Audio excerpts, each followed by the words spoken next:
Cut जाएगा सफर साथ चलने से, कि मंजिल आएगी नजर साथ चलने से।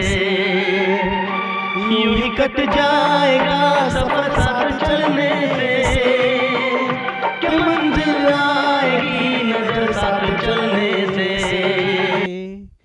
गुड इवनिंग भाई, गुड इवनिंग, गुड इवनिंग सारे अनु जी, की हाल चाल जी? वधिया हो सारे, तंदुरुस्त हो, फैमिली वधिया एकदम? चलो बहुत वधिया ही होना चाहिए जी। तो कल हमने इनकम टैक्स की अमेंडमेंट क्लास नंबर 1 हमने कंप्लीट की थी। कल मैं देख रहा था, चैट बॉक्स देख रहा था, मतलब बच्चे कहते हैं सर अटक गए, सर अटक गए। मतलब कई नालायक बच्चे हैं जो ऑडियो नहीं सुन रहे थे, बच्चे कह रहे हमें आपको देखना, आपको देखना हमें। नालायक, इधर देखो ध्यान से। तो उम्मीद करूंगा आज मेरी वीडियो सही चलते रहे, क्योंकि कल टेक्निकल प्रॉब्लम आ गई थी। बट आई थिंक आपको अमेंडमेंट सारी समझ में आ गई थी जी। अमेंडमेंट में कोई दिक्कत तो नहीं थी मेरे ख्याल से। कल हमने 7 अमेंडमेंट की थी। एक बार फटाफट से 7 अमेंडमेंट में रिवाइज भी करवा दूंगा जिन बच्चों को कल की अमेंडमेंट क्लास में दिक्कत आई थी। एक बार फटाफट से वो सारी अमेंडमेंट भी रिवाइज कर लेंगे। उसके बाद आज हमें 2 चैप्टर कंप्लीट कर रहे हैं। एक तो रेजिडेंशियल स्टेटस में छोटी सी अमेंडमेंट है जो मेरे अकॉर्डिंग एग्जाम में नहीं आनी चाहिए क्योंकि इतनी रेलिवेंट नहीं है, बट फिर भी हम करेंगे। और फिर अमेंडमेंट सैलरी में भी है, और सैलरी के अंदर भी ज़्यादा अमेंडमेंट नहीं है। सैलरी में एक अमेंडमेंट नहीं आई है और एक अमेंडमेंट ऑलरेडी पहले आ चुकी थी, उसको भी एक बार मैं दोबारा से रिवाइज करवा दूंगा क्योंकि वो भी इंपॉर्टेंट है। ठीक है जी। तो आज टोटल मिला के लगा लो 3 अमेंडमेंट हमें करनी है, बट इसका मतलब ये नहीं है कि 3 अमेंडमेंट हमारी 10 मिनट में खत्म हो जाएंगे। अप्रोक्सीमेट हमारा 1 घंटा लगेगा, क्योंकि मुझे प्रैक्टिकल क्वेश्चन भी करवाने हैं, उसको समझाना भी है, ताकि एग्जाम में क्वेश्चन अगर बन जाए तो मेरी फैमिली का सिंगल बच्चा गलती नहीं करके आएगा जी। तैयार हो? बिल्कुल जी। अच्छा, कई बार ना अभी भी कंफ्यूजन हो रही है कि बच्चे कह रहे हैं सर अमेंडमेंट किसके लिए है। मैं दोबारा क्लियर कर दूं जी। सीएस एग्जीक्यूटिव जिनके एग्जाम जून 22 में है, सीए इंटर वाले बच्चे जिनके एग्जाम मई 22 में है, सीएमए इंटर वाले बच्चे जिनके एग्जाम जून 22 में है, और सीएस प्रोफेशनल वाले बच्चे जिनके एग्जाम जून 22 में है, उनको ये सारी अमेंडमेंट जरूर देखनी है जी। मतलब आपने अमेंडमेंट मिस नहीं करनी, बस ये बात ध्यान सुनाई। नोट्स आपके टेलीग्राम चैनल पे हैं, नोट्स आप वहाँ पे जाके देख सकते हो, उसको डाउनलोड कर लो, और जो भी एग्जाम्पल मैं कराऊंगा वो एग्जाम्पल आपने लिखने हैं जी। ठीक है जी, बात समझ में आ गई? पक्का पक्का स्टार्ट करें जी। चलो इधर देखो ध्यान से। अब एक बार चेक करना जी, कल की अमेंडमेंट क्लास में अभी तक हमने क्या क्या कंप्लीट किया, एक बार पहले वो देख लेते हैं जी। एक बार अब यहाँ पे चेक करो, आपको मैं इंडेक्स दिखा रहा हूँ जी। एक बार फटाफट से इंडेक्स देख लो जी। चैप्टर नंबर 1 की अमेंडमेंट हम यहाँ पे सारी कंप्लीट कर चुके हैं। चैप्टर नंबर 2 की अमेंडमेंट भी हम कंप्लीट कर चुके हैं। आज हमें चैप्टर नंबर 3 की अमेंडमेंट कंप्लीट करनी है, और चैप्टर नंबर 4 की अमेंडमेंट आज हमें कंप्लीट करनी है। मतलब इन दोनों चैप्टर में जो भी अमेंडमेंट्स आपकी आई हैं फाइनेंस एक्ट 21 से, वो सारी आज हम कंप्लीट करेंगे विद एग्जाम्पल, बढ़िया तरीके से। एक बार चैप्टर नंबर 3 पे आने से पहले ना, एक बार जो कल की क्लास में हमने अमेंडमेंट्स किए हैं एक बार फटाफट से रिविजन करते हैं। ठीक है जी। और मैं देख रहा था अभी भी कई बच्चे अमेंडमेंट नहीं देख रहे, और मुझे नहीं पता वो फिर बाद में कब देखेंगे। और मैं सही बता रहा हूँ सर, अगर अमेंडमेंट बेस्ड क्वेश्चन बन गए ना, क्योंकि प्रॉब्लम पता क्या, बच्चे कहते हैं अमेंडमेंट आती तो है नहीं, और जिस अटेम्प्ट के अंदर क्वेश्चन बन गए ना, फिर आप पछताओगे कि हमने अमेंडमेंट हमने क्यों नहीं देखी थी। तो अभी भी टाइम है सर, सही टाइम पे अमेंडमेंट देख लोगे तो रिवीजन आपकी बढ़िया तरीके से हो जाएगी। अगर अमेंडमेंट बाद में रखे देखोगे फिर बहुत बड़ी दिक्कत आएगी जी। ठीक है जी। बाकी मैं रिक्वेस्ट ही कर सकता हूँ, देखो लाइफ आपकी है, उम्मीद करूंगा मेरी फैमिली का हर बच्चा अमेंडमेंट बढ़िया तरीके से देखेगा जी। ठीक है जी। इसके बाद फिर हम करेंगे रिवीजन, इसके बाद फिर हम रिवीजन करेंगे। पहले एक बार अमेंडमेंट कर लें, फिर 11 तारीख से अपनी रिवीजन हम स्टार्ट कर देंगे। ठीक है जी। इधर देखो ध्यान से, एक बार फटाफट चेक करो जी। अब लास्ट के अमेंडमेंट क्लास में टोटल 7 अमेंडमेंट हमने की थी। एक बार फटाफट से ना सारे बच्चे जी, जितने बच्चे सामने बैठे शाबाश। अब जिन बच्चों ने कल अमेंडमेंट क्लास अटेंड की थी ना, सारे बच्चे मैं कह रहा हूँ फटाफट से चैट बॉक्स में लिखनी स्टार्ट कर दे कि 1 बाय 1 7 अमेंडमेंट हमने कौन सी की थी। याद करो, अमेंडमेंट नंबर 1 मैंने कहा था कि हमारे एग्जाम के लिए अब प्रीवियस ईयर जो होगा वो 21 22 एप्लीकेबल होगा, और असेसमेंट ईयर 22 23 एप्लीकेबल होगा। अमेंडमेंट नंबर 1 ये थी जी। फिर अमेंडमेंट नंबर 2 में क्या लिखा था जी? अमेंडमेंट नंबर 2 में लिखा था कि जो हम डोमेस्टिक कंपनी वाले केस में टर्नओवर अभी तक 18-19 की चेक करते थे, अब वो 19-20 की चेक होगी। बस ये बात ध्यान दो। तो अगर हमारे एग्जाम में क्वेश्चन बनता है कि कंपनी के टैक्स रेट एप्लीकेबल क्या होंगे, 25% या 30%, उस केस में टर्नओवर चेक करेंगे। तो टर्नओवर हमें प्रीवियस ईयर 18-19 की नहीं 19-20 की चेक करनी है, बस ये बात ध्यान दो। फिर अमेंडमेंट नंबर 3 में क्या चेंज था जी? जो रिटर्न फाइल करने की ड्यू डेट थी, रिटर्न फाइल करने की ड्यू डेट में चेंज नहीं है। चेंज कहाँ पे है? कंपनी वाले केस में रिटर्न फाइल करनी है 31 अक्टूबर को। उसके बाद अगर किसी का ऑडिट कंपलसरी होगा उसको रिटर्न फाइल करनी है 31 अक्टूबर को। फिर मैंने कहा था कि अगर किसी पार्टनरशिप फर्म का ऑडिट कंपलसरी है, उसके पार्टनर को रिटर्न फाइल करनी है 31 अक्टूबर को, और पार्टनर की स्पाउस को भी अब रिटर्न फाइल करनी होगी 31 अक्टूबर को, अगर स्पाउस 5A में कवर हो जाती है। और 5A के अंदर मैंने आपको बताया ही था जी, 5A एप्लीकेबल कहाँ पे होगा, गोवा के अंदर एप्लीकेबल होगा, दमन एंड दियो, दादर नगर हवेली, मतलब वहाँ पे इनकम दोनों की इक्वल डिस्ट्रीब्यूट होती है। तो गवर्नमेंट ये बात कहते हैं कि भाई साहब जो पार्टनर की रिटर्न फाइल करने की डेट होगी सेम उसकी स्पाउस की होगी। और स्पाउस का मतलब, मैं हैरानी की बात है, कई बच्चे पूछ रहे हैं स्पाउस का मतलब क्या होता है। मतलब यार ये तो मेरे को समझ नहीं आ रहा है, ये कौन से नालायक बच्चे हैं। मतलब स्पाउस का मतलब हस्बैंड या वाइफ ना, इट मीन्स अगर हस्बैंड पार्टनर है तो वाइफ की रिटर्न 31 अक्टूबर बनेगी, और अगर वाइफ पार्टनर होगी तो हस्बैंड की रिटर्न फाइल करने की डेट जो होगी वो 31 अक्टूबर होगी। बस ये बात ध्यान दो। उसके बाद फिर चेंज नंबर 4 में क्या आ रहा है जी, आपको लेट रिटर्न फाइल करनी है, और लेट रिटर्न फाइल करने की डेट जो होगी पहले वो 31 मार्च होती थी, अब वो 31 दिसंबर, या जब असेसमेंट कंप्लीट होगी उससे एक दिन पहले, विच एवर इज अर्लियर जो होगी वहां तक आपको लेट रिटर्न फाइल करनी पड़ेगी। उसके बाद रिवाइज रिटर्न की भी सेम डेट हो गई, रिवाइज रिटर्न हमें करनी पड़ेगी 31 दिसंबर, या जब असेसमेंट कंप्लीट होगी उससे एक दिन पहले, विच एवर इज अर्लियर मुझे अपनी रिटर्न रिवाइज करनी पड़ेगी। ये भी कल अमेंडमेंट हमने की थी। उसके बाद फिर याद करो, मैंने कहा था फीस एप्लीकेबल होगी अगर आप रिटर्न सही टाइम पर फाइल नहीं करोगे, और अगर आपकी इनकम 5 लाख तक है तो 1000 तक की फीस लगेगी, और अगर इनकम 5 लाख से ऊपर होगी तो 5000 तक की फीस आपके ऊपर एप्लीकेबल हो जाएगी जी। ये पॉइंट नंबर 6 के अंदर आता है। फिर पॉइंट नंबर 7 के अंदर क्या कहा था, अगर आपने आधार कार्ड, याद करो, अगर आपने आधार कार्ड ऑथेंटिकेट नहीं किया कब तक, 30 सितंबर तक, तो 1000 तक की फीस पे करनी पड़ सकती है जी। ये 7 अमेंडमेंट हमने कल की अमेंडमेंट क्लास में डिस्कस की थी। आप खुद देखो, सिर्फ 3 से 4 मिनट लगे हैं, जो कल हमने 1 घंटा लगाया था। रीज़न क्योंकि कल हमने काफ़ी डिटेल में की थी। जो जिन जिन बच्चों ने नहीं देखी एक बार पहले वो देख लेना, तभी आपको अमेंडमेंट सारी समझ में आएंगी जी। अब आ जाओ जी, अब हम फाइनली स्टार्ट करने जा रहे हैं। इधर देखो ध्यान से, अब यहाँ से चैप्टर नंबर 3 रेजिडेंशियल स्टेटस में अमेंडमेंट क्या आई है जी। अब इस चैप्टर की अमेंडमेंट कराने से पहले ना, मैं चाहता हूँ जितने बच्चे मेरे सामने बैठे हैं पहले सीधे होकर बैठो, बिल्कुल बिल्कुल सीधे होकर बैठो नालायक। अब एक बात मुझे बताओ जी, रेजिडेंशियल स्टेटस का चैप्टर मैंने कहा था कि सेक्शन नंबर 5 से लेके आपके 9 तक जो भी सेक्शंस होंगे ना, वो सारे के सारे रेजिडेंशियल स्टेटस के होंगे। याद करो 5 में क्या लिखा हुआ था, स्कोप ऑफ टोटल इनकम या मीनिंग ऑफ टोटल इनकम, उसमें कोई भी चेंज नहीं है। फिर 6 में क्या था, रेजिडेंशियल स्टेटस कैसे निकालते हैं, उसमें भी कोई चेंज नहीं है। मतलब 182 डेज हो गया, 120 डेज हो गया, 60 दिन हो गया, डीम्ड रेजिडेंट हो गया, उसमें कोई चेंज नहीं है। जो कॉन्सेप्ट आपने दिसंबर 21 के लिए पढ़े हैं सेम कॉन्सेप्ट अभी भी एप्लीकेबल है, उसमें कोई भी चेंज नहीं है। उसके बाद सेक्शन 7 था income deemed to be received in India, उसमें भी कोई चेंज नहीं है। सेक्शन 8 वैसे हमारे किसी काम का नहीं था। सेक्शन 9 जो था ना, income deemed to be accrue और अराइज इन इंडिया, उसमें चेंज आया है। मतलब रेजिडेंशियल स्टेटस में एक छोटा सा चेंज है जो हमने सेक्शन 9 क्लास में किया था, income deem to be accrue और अराइज इन इंडिया, उस सेक्शन में थोड़ा सा चेंज है। अब वो चेंज क्या है वो सुनो ध्यान से। याद करो सेक्शन 9 जब हमने क्लास में किया था, आपको मैंने कहा था कि सेक्शन 9 ये बात कहता है कि कुछ इनकम ऐसी होंगी जो मे बी आपने बाहर कमाई होंगी, बट माने या ना मानो मानना ही पड़ेगा वो इनकम आपने इंडिया में कमाई है, उस इनकम पे आपको इंडिया में टैक्स देना पड़ेगा। और मुझे नहीं पता मेरी फैमिली के कितने बच्चों को याद आ रहा होगा सर, याद करो एक पॉइंट हमने सेक्शन 9 में किया था कि अगर आपने इनकम बाहर कमाई है, उसका बिजनेस कनेक्शन अगर इंडिया में होगा तो मानना ही पड़ेगा वो इनकम आपने इंडिया में कमाई है। नारायण को हाँ तो बोल दो, बोलो हाँ हाँ सर हमने किया था, बोलो बोलो हाँ, बोलो हाँ हाँ हमने किया था। हमने क्या किया था कि अगर किसी पर्सन ने इनकम बाहर कमाई है, उसका बिजनेस कनेक्शन अगर इंडिया में है, तो माने या ना मानो मानना ही पड़ेगा वो इनकम उसने इंडिया में कमाई है, तो इंडिया में उसको अपनी इनकम में टैक्स पे करना पड़ेगा। अब बिजनेस कनेक्शन का मतलब क्या था री? याद करो बिजनेस कनेक्शन का मतलब यह था कि अगर किसी का एजेंट अगर इंडिया में है, या कोई पर्सन इंडिया में है जो मतलब जिसके बिहाफ पे वो स्टॉक मेंटेन कर रहा है, ठीक है, या उसके बिहाफ पे वो कोई डीलिंग करता है, उसको हम बिजनेस कनेक्शन बोलते हैं। अब इन्होंने ना बिजनेस कनेक्शन की डेफिनेशन में एक छोटा सा चेंज किया।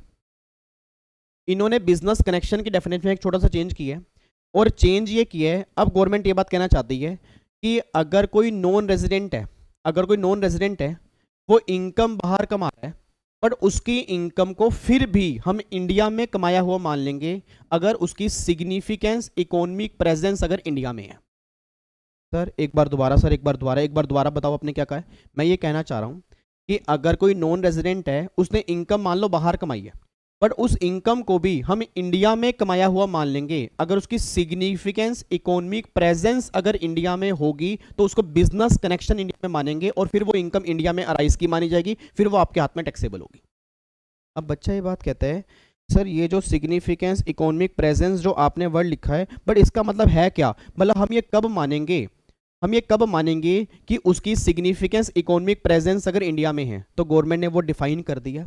अब गवर्नमेंट ने कहा इन दोनों में से किसी भी केस में आप कवर हो जाते हो तो हम ये मान लेंगे कि आपकी सिग्निफिकेंस इकोनॉमिक प्रेजेंस इंडिया में है, तो उस इनकम को इंडिया में कमाया हुआ मान लिया जाएगा और आपके हाथ में वो इनकम टैक्सेबल हो जाएगी, इवन इफ आप नॉन रेजिडेंट क्यों नहीं हो।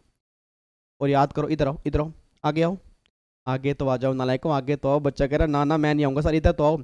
याद करो, आपको मैंने पहले भी कहा था सेक्शन 9 ROR वाले केस में एप्लीकेबल नहीं होता मेनली, क्योंकि ROR की तो वैसे ही ग्लोबल इनकम टैक्सेबल होती है। NOR के हाथ में भी नॉर्मली टैक्सेबल नहीं होता, रीजन बिंग उसकी भी ऑलमोस्ट इनकम टैक्सेबल होती है। सेक्शन 9 की एप्लीकेबिलिटी होती है NR वाले केस में। याद करो मैंने क्लास में कहा था, क्योंकि NR ही तो ये आर्ग्यूमेंट करेगा ना। NR क्या बोलेगा, जी मैं नहीं मान रहा ये इनकम मैंने इंडिया में कमाई है, क्योंकि NR क्या बोलेगा, सर मैं मान ही नहीं रहा। तो गवर्नमेंट ये बात कहती है भाई साहब मान या ना मान, मानना ही पड़ेगा, ये इनकम तूने इंडिया में कमाई है, इस इनकम में तू इंडिया में टैक्स पे करेगा। और सेक्शन 9 में सबसे पहला पॉइंट ये लिखा था कि अगर किसी इनकम का बिजनेस कनेक्शन अगर इंडिया से होगा तो मानो या ना मानो, मानना ही पड़ेगा वो इनकम इंडिया में कमाई है। उस बिजनेस कनेक्शन की डेफिनेशन में एक अमेंडमेंट आई है। अब गवर्नमेंट ये बात कह रही विवेक कि अगर कोई NR है, उस NR का सिग्निफिकेंस, मैं दोबारा बोलूंगा, उस NR का अगर सिग्निफिकेंस इकोनॉमिक प्रेजेंस अगर इंडिया में होगा तो जो भी इनकम वो वहां से कमाएगा ना, मानो या ना मानो, मानना ही पड़ेगा वो इनकम इंडिया में कमाई है और इंडिया में वो इनकम टैक्सेबल होगी। अब सबसे बड़ा मुद्दा ये निकल के आ रहा है कि इकोनॉमिक प्रेजेंस कब मानेंगे और कब नहीं मानेंगे। एक बात मुझे बताना चाहिए, आपको मैं एग्जांपल देता हूँ। आज बहुत सारी फॉरेन कंपनी ऐसी हैं, जो इंडिया से बाहर हैं, उनका प्लेस ऑफ बिजनेस इंडिया में नहीं है, बट उनकी मेन इनकम इंडिया से जनरेट होती है। और अभी तक क्या होता था कि वो इंडिया में टैक्स पे ही नहीं करती थी। रीजन बिंग क्योंकि वो बोलती थी प्लेस ऑफ बिजनेस हमारा इंडिया में है नहीं, पैसे हम बाहर ले रहे हैं, हम इंडिया में टैक्स क्यों पे करें जी। तो गवर्नमेंट ने क्लियर कर दिया कि अगर तुम इन दोनों में से किसी भी एक केस में कवर हो जाते हो, मैं दोबारा बोलूंगा जी, अगर तुम इन दोनों में से किसी भी एक केस में कवर हो जाते हो तो हम ये मान लेंगे कि सिग्निफिकेंस इकोनॉमिक प्रेजेंस इंडिया में है। और जैसे ही सिग्निफिकेंस इकोनॉमिक प्रेजेंस बन जाएगा तो मानो या ना मानो, आने वाली इनकम जो होगी उसको deem to be arise in India मानेंगे और वो तुम्हारे हाथ में टैक्सेबल है। अब सबसे पहला केस गवर्नमेंट ने क्या कहा वो सुनो जी। एक बात मुझे बताओ, आपको पढ़ने से पहले ना मैं एग्जांपल देता हूँ। सर एक बात मुझे बताना, आप में से यार बहुत सारे बच्चे ऐसे होंगे जो काफ़ी सारे सॉफ्टवेयर डाउनलोड करते होंगे। अब आप एक बात बताओ, मान लो आपने एंटीवायरस कोई सॉफ्टवेयर है, आपने बाहर वाली कंपनी का डाउनलोड किया, आपने ऑनलाइन पेमेंट कर दी और उस कंपनी का ना प्लेस ऑफ बिजनेस इंडिया में है ही नहीं, मतलब कोई फॉरेन कंपनी है, उसका आपने एंटीवायरस सॉफ्टवेयर डाउनलोड किया, उसकी पेमेंट आपने कर दी, अब उस इनकम पे वो टैक्स पे ही नहीं करती थी। फॉर एग्जाम्पल मान लो माइक्रोसॉफ्ट है, अब माइक्रोसॉफ्ट का कोई आपने सॉफ्टवेयर, कोई अपने ड्राइवर डाउनलोड किया, अब माइक्रोसॉफ्ट कंपनी बाहर की है, आपने उसको पेमेंट की सॉफ्टवेयर डाउनलोड करने की, उसने इंडिया में टैक्स पे नहीं किया। और मतलब बहुत सारी कंपनी ऐसी हैं, for example data recovery service है। फॉर एग्जांपल मेरी पेन ड्राइव में डाटा चला गया जी, मान लो पेन ड्राइव में मैंने डाटा था, पेन ड्राइव का मेरा डाटा उड़ गया, हार्ड डिस्क का डाटा उड़ गया, कंप्यूटर से उड़ गया, तो फिर मेरे को किसी ने कहा कि एक फॉरेन कंपनी है तो उसका सॉफ्टवेयर डाउनलोड कर ले, उस सॉफ्टवेयर से डाटा की रिकवरी हो जाती है और वो सॉफ्टवेयर मान लो 20,000 रुपये का है। मैंने वो सॉफ्टवेयर डाउनलोड किया, पेमेंट कर दी 20,000 रुपये की, प्रॉब्लम क्या निकल के आ रही है, उस 20,000 रुपये वो फॉरेन कंपनी टैक्स पे करेगी नहीं पे करेगी? अभी तक गवर्नमेंट बोलती थी वो टैक्स पे नहीं करेगी, बट अब गवर्नमेंट कह रही विवेक कि अगर, ध्यान सुनिए, अगर उसका सिग्निफिकेंस इकोनॉमिक प्रेजेंस अगर इंडिया में होगा ना तो मानना ही पड़ेगा वो इनकम इंडिया में कमाई है, उसको इंडिया में टैक्स देना पड़ेगा। अब वो सिग्निफिकेंस इकोनॉमिक प्रेजेंस कब मानेंगे, एक बार चेक करो जी। In respect of any goods और सर्विस और property carried out by non-resident with any person in India including provision of download of data or software in India। मतलब आपने कुछ डाउनलोड किया, आपने सॉफ्टवेयर परचेज किया और उस इंडिया में रहने वाले पर्सन ने आपको पेमेंट की है। मतलब आज अगर मैंने माइक्रोसॉफ्ट का कोई सॉफ्टवेयर डाउनलोड किया, आज मैंने कोई एंटीवायरस डाउनलोड किया, आज मैंने कोई डाटा रिकवरी सॉफ्टवेयर डाउनलोड किया, उसकी मैंने पेमेंट की है और पूरे साल में पेमेंट जो उस कंपनी को मिल रही है वो कितनी मिल रही है, देखो जी, aggregate of the payment arising from such transaction और transaction during the previous year should exceed ₹2 crore. It means NR एनआर को पेमेंट मिल रही है पूरे साल में 2 करोड़ से ज्यादा, अगर 2 करोड़ तक मिल रही है तो गवर्नमेंट कह रही फिर कोई दिक्कत नहीं है, हम तुम्हें यहाँ पे कवर नहीं करेंगे, मतलब तुम्हारे हाथ में कोई भी टैक्सेबिलिटी नहीं होगी। बट हाँ जो तुम्हें पेमेंट मिल रही है इंडियन पर्सन से, और पूरे साल की एग्रीगेट पेमेंट जो है अगर 2 करोड़ से ज्यादा होगी ना, तो फिर माने या ना मानो मानना ही पड़ेगा तुम्हारा सिग्निफिकेंस इकोनॉमिक प्रेजेंस इंडिया में है, that is income deem to be arise in India, वो तुम्हारे हाथ में टैक्सेबल हो जाएगी। अब बच्चा ये बात कहता है सर मैंने कहा हाँ हाँ सर एक बात बताओ हमारे एग्जाम में क्वेश्चन कैसा बनेगा। आपके एग्जाम में नॉर्मली क्वेश्चन बनेगा, एक पर्सन है इंडिया में रहता है, उसने एक फॉरेन कंपनी का सॉफ्टवेयर डाउनलोड किया और सॉफ्टवेयर के 1 लाख रुपए की पेमेंट की, और उस फॉरेन कंपनी को पूरे साल में जो पेमेंट मिलती है वो 3 करोड़ रुपए की मिलती है। तो जो भी वो उससे इनकम कमाती होगी, क्या उसके हाथ में income deem to be arise in India मानेंगे नहीं मानेंगे? 100% यस मानेंगे।